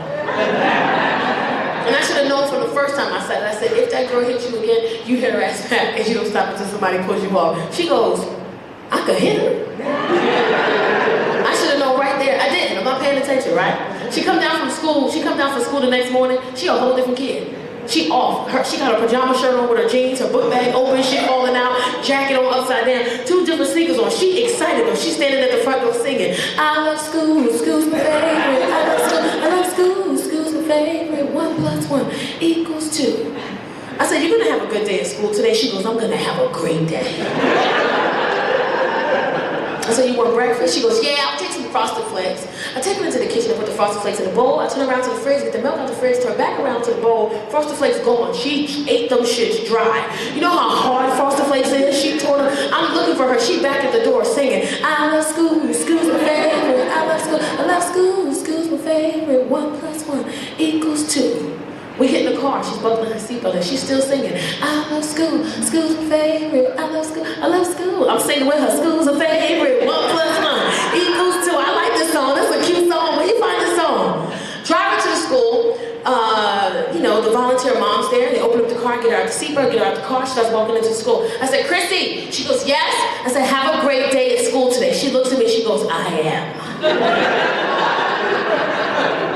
She's still singing into the school. I love school, school's my favorite. I'm driving on still singing, I love school, school's my favorite. 1 + 1 = 2.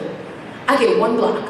I get the phone call, the principal. Ms. Williams, we need you to come back. Chris has been in an incident. In my head, somebody hit my baby, I'm going to fuck the jail. I already Googled the time, I don't give a shit. I'm on my way. I get out the car, I walk to the playground. There's a little girl, little Hispanic girl, little Mexican girl. She's on the ground crying, unconsolably. The teachers, parents, students, assistant principal, they're around her trying to console her. She's having a whole fit. I don't know fuck about her. Where's my kid? My kid is to the left on the wall by herself. I love school, school's my favorite. I love school, school's my favorite. 1 + 1 = 2.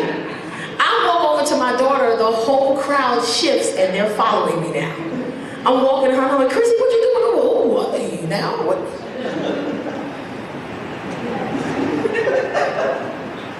I walk over to my daughter, the principal come out of nowhere. She stopped right here. She goes, excuse me, Ms. Williams, I'd like to tell you what happened today. I said, I don't need you to tell me anything about what happened today. I've been trying to talk to you for 8 months, and today's the day you choose to be proactive in the situation. I got it, I already know what happened. Thank you. I'll talk to my daughter myself. I said, Chrissy, what happened? She goes, I hit her. And I didn't stop until somebody pulled me off. The principal goes, but let me explain. I said, I don't need you to explain anything to me. I got it, thank you. I said, what happened? She hit you first, huh? She goes, she didn't even get a chance.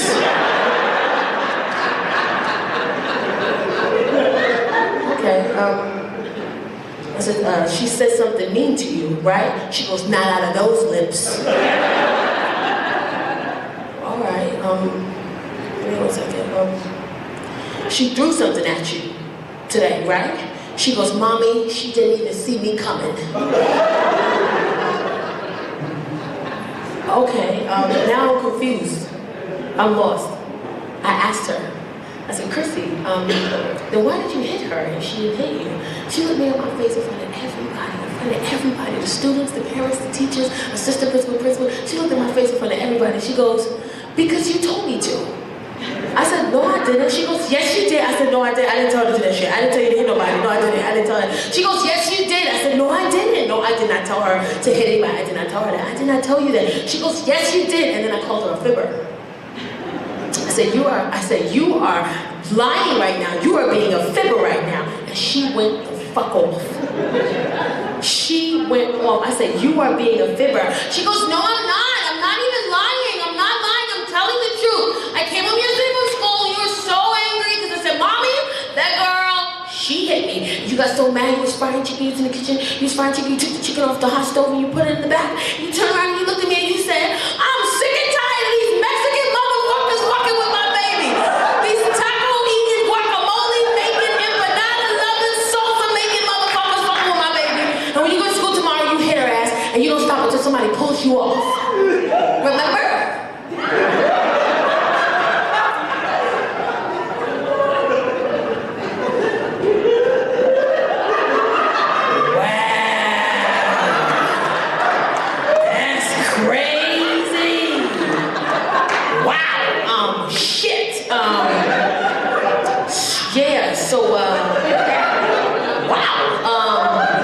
You don't remember nothing else I ever tell you.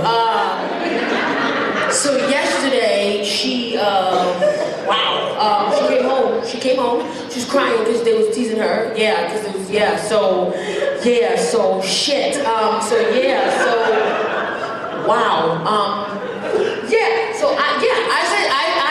was defending her. I said something, because she was crying, and I was talking to her because, she's my kid. I was just, talking to her, and why would you say that?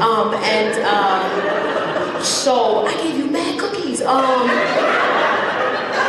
you ever had your kid look at you with that don't let me down face? She gave me the face. She looked at me like with the mommy don't let me down face. And sometimes as parents we just take it because we can handle it. I took it. I said, you know what? Shit. Yeah. Wow. I said it. Yeah. Fuck. Yep. Yeah. I said it. I said something like that. Yep. I did. I didn't say all that. I wasn't like Mexican motherfuckers. I didn't say that part. She made that up herself. She wanted to try that. herself. Yeah. I wasn't like salsa eating, guacamole making. Like she added that to that. I didn't say that part. Yeah. But yeah. Shit. Yep. I said it. Yep. Shit. Yeah. Yep. Me. Yep. Principal's angry. She's fuming. She goes, Miss Williams, I'd like for you to get your daughter and I'd like for the both of you to leave. I said, excuse me? She said, I said I'd like for you to get your daughter and I'd like for the both of you to leave and I need to have a meeting with my staff and we need to discuss on even if we would like for Chris to continue her education at this academy. So I'm looking at her, she's looking at me, I'm looking at her, she's looking at me and she goes, I asked you to leave. I said, listen, don't talk to me like that, You already seen what my baby can do. You sure you want some of the mama bitch?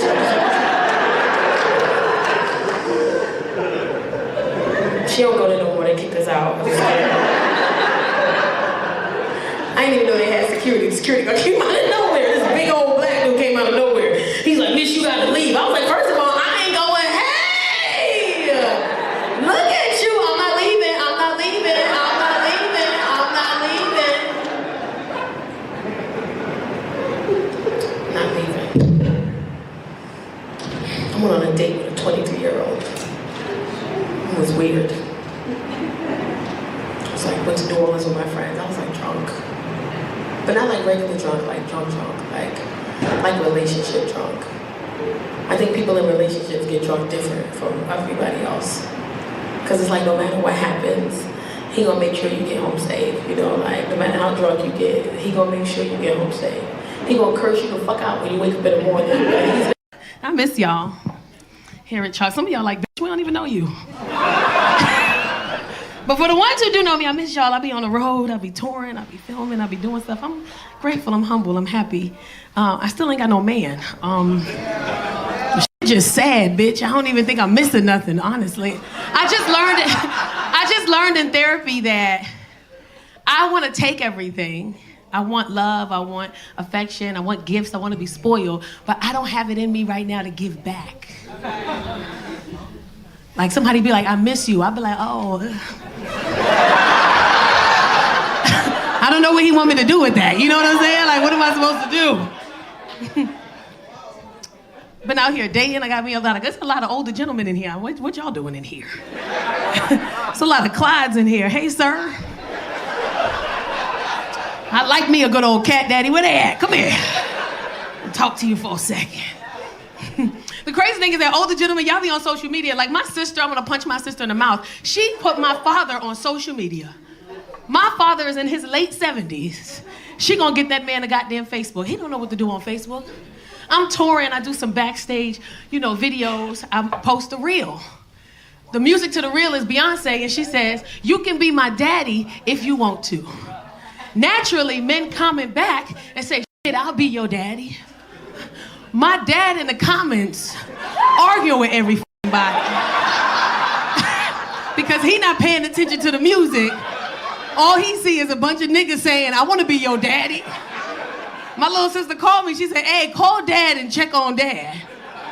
He in the comments, somebody said, "I'll be your daddy." She got a motherfucking father. She don't need no goddamn father from you.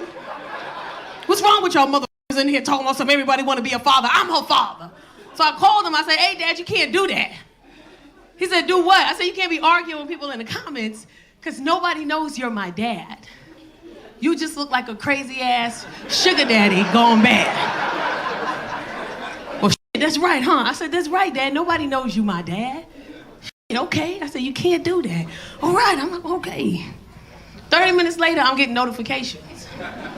My dad is still arguing with dudes in the comments. The only difference now is he changed his screen name to Tacarra Williams' biological father. And his profile picture is my baby picture. I had to block his ass. I had to get it. And he's so old that when I blocked him, he didn't even know he was blocked. He just thought his phone was broke. "I'm trying to find you on the Facebook. I can't get to you. God, I'm looking everywhere. I think the app is broken." I said, "Dad, that's crazy. That app been acting up lately." I want to have sex. I haven't had it in a while. It's been quite some time. I be trying to be a hoe, but it's hard because I got feelings, They be like, "Real ass bitch, give a fuck about a nigga." Me, bitch, I care. I like him. I don't want a hot girl summer, bitch. I like him. I try to be a hoe, it don't work. It don't. Because I always get guys who interested. Like in my head, I'm gonna be like, "You know what? I'm gonna fuck him. I'm gonna have a one-night stand. I'm gonna have sex with him tonight, and I'm gonna go home." And then when I start talking to him, he be like, "Yeah, I just got divorced. Been divorced for about 2 years." I go, "Oh, okay." "Yeah, I just, I'm working. I just bought another house. I let my ex-wife have the house. She's got the kids." "Oh, how old are your kids?" They're in their upper teens, 17, 18. I'm like, "Oh, you want more kids?" "No, I don't want any more kids. I'm done." I'm like, "Oh."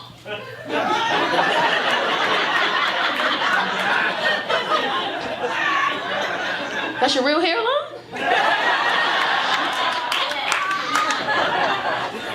"So what do you want to hang out tonight?" And, I was like, "I wanted to. I was gonna fuck the shit out of you, but you're interesting. I want to get to know you. I want to go on dates with you. I want to hang out with you, sir." Then I hear, if you have a one-night stand, you're supposed to have sex and leave. What? I'm supposed to have sex and leave? We both supposed to leave? How does it go? You have sex, do you wake up in the morning? How the fuck does it go? Do you sleep you just wake up and go home? Is that how it goes?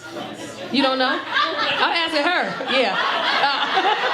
Because when I was talking, she was like, "This bitch don't know nothing. We got to help her. She's just up here. You fuck him and you leave, you get out." I like the cuddle, bitch. I ain't going nowhere. You hear me? I'm just... Fellas, stop talking yourself out of vagina. Some of y'all do that real bad. Because women, we like what we like, and some of us know up front. And some women, we going through a divorce, we going through some stuff. Up front, we'll be like, "I need some. I'm be safe tonight." And I'll give him some. And then y'all talk yourself out of it. Saying dumb shit. We be ready to go, and then you'll say some shit. You be like, "Oh, man, damn. I never knew somebody to talk themselves out of pussy like that." Saying dumb shit like, "How many bedrooms you got in your house?" I'd be like, "Yeah, you homeless, huh?" I'm from New York. That's how LA guys talk to you. LA guys. I hate y'all LA men. Because y'all don't even know how to talk to women. The men out here in LA, maybe it's because I'm in entertainment. I'm always, meeting men in entertainment. But y'all don't know how to talk to women. The way y'all talk to us, it'd be like, "You live by yourself?" And I'm not from here, so I don't know. I'd be like, "Yeah, I live with me and my kids." "Oh, you got kids?" "Yeah." "How many bedrooms you got?" 3. Oh, that's a lot. It's just you and the kids that live there, huh? Yeah? So ain't no man around like fixing stuff and like they trying to see if they can get in. Like who pump your gas for you? No, you just be pumping it by yourself, huh? I see, all right. Well, you know what? I think I want to take you out for dinner. I'm like, nigga, no. You need a place to stay, motherfucker. I'm cool. I got an 18-year-old in the house. I'm trying to get out now. I don't need another nigga coming in here playing 2K12 or whatever with him. Now I gotta kick both y'all out. You know, I don't want to do that to nobody. Okay. Tired. There's a lot of couples in here. Shout out to the couples. I love me a good couple. I do. I was trying to figure my life out today.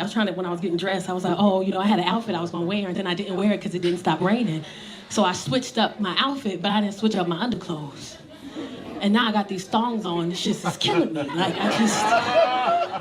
there's a couple of women in here that have been twitching. I know you too, bitch. Us. It's like it's supposed to be in your ass, but goddamn, how far, nigga? Goddamn, you gonna cut me? Shit. And I want to say that to all the people in here having sex, all the fellas in here who have sex with their women. Be careful we fragile. Be careful when you having sex with us. Some of y'all hit it from behind and you want to open us up too much. You'll tear us just a little bit at the top. Stop doing that shit. That hurts. The women quiet, but y'all know what the fuck I'm talking about. If you got ass, they'll tear you a little bit. You put on your panties and be like, oh, it hurt right here. Because you raw. You raw right there. And don't spread that much. Slow down, fam. Relax. It's yours right now. Relax. You ripping me open. Shit.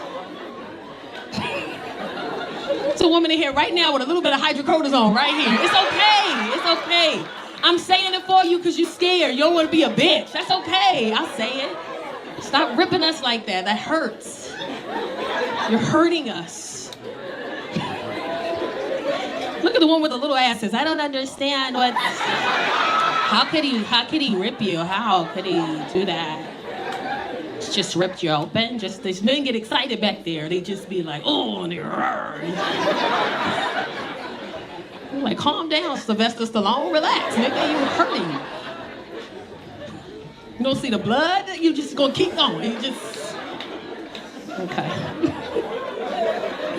Y'all cute. Hey, ladies. Are y'all coupled up? Why you sitting there like like this was a blind date gone wrong? Like this. She was like, bring your friend. He was like, yeah, God, she bring her friend. She fire, son. Dudes always hype the other female up to be, and then the girl be like, what he look like? I mean, he not my dude, but you feel me? Like, he cool. And then she see him and she'll nudge him and be like, bitch, why the fuck did you? No, bitch, you sit there. You sit there. Now y'all just looking odd. It's like, so y'all together. Y'all not together either. Do y'all know each other? Oh. Are y'all together? And they're like, I don't know. It's LA. LGBTQ ABCDEFG. Like, I don't know. Well, if y'all don't know each other, y'all should split this up some way. This shit, look, you leaning all on the nigga. You might as well buy her a drink. Shit, you got your arm tucked in. She uncomfortable as you want me cramp the fuck up when you leave. You keep sitting like this. You act like you in the middle seat on the plane right now. You got to get your shit in. You got to move these motherfuckers out the way.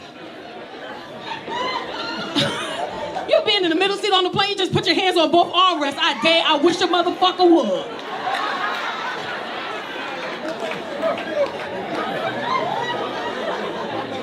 It's my aisle. It's that or I get old named Clyde. There's a couple of Clydes in here. I know you a Clyde. I feel it in my heart. I know you say yeah for no reason. She can walk in the room and you be like, yeah,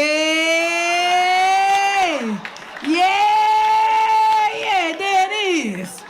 You say don't make no sense, there it is, and there it go. There it is, yay. You do this, look. Yeah, there it is. Yeah. All right now, okay. All right then, yeah. He be complimenting you, take 15 minutes, y'all late to dinner and shit. He just standing there, yeah. He say obvious shit, so you coming outside, huh? So you just put your purse on, all right. Got your little lipstick ready, yeah, there it is, and there you go, okay? Yeah, there it is.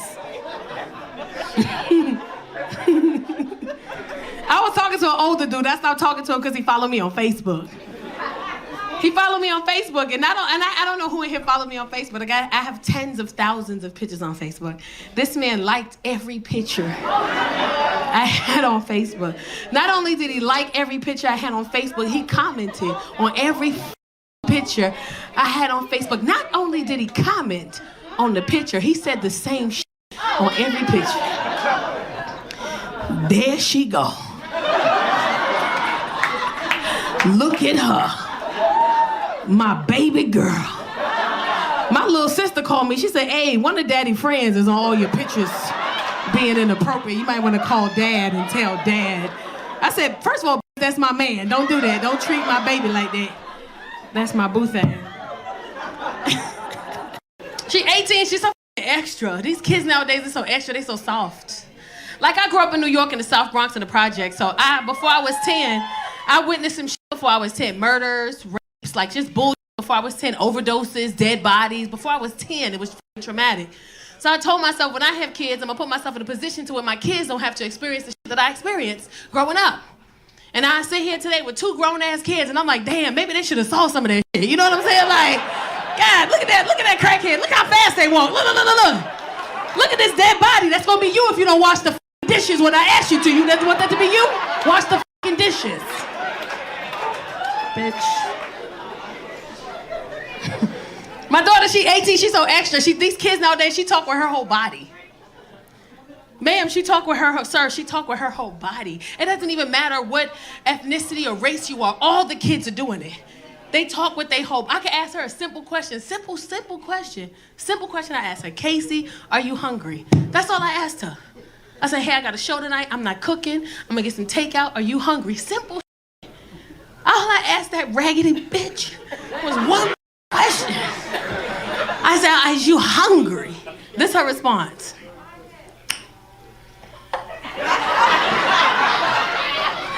I mean, like, am I hungry? Like, period. Like, am I hungry? Whatever. Like, oh, like, look at you being a mother. Like, that's crazy. Like, ew. Like, period. Like, that ass. Like, you know what? So, like, am I hungry? Whatever. Like, am I hungry? Like, am I hungry? Like.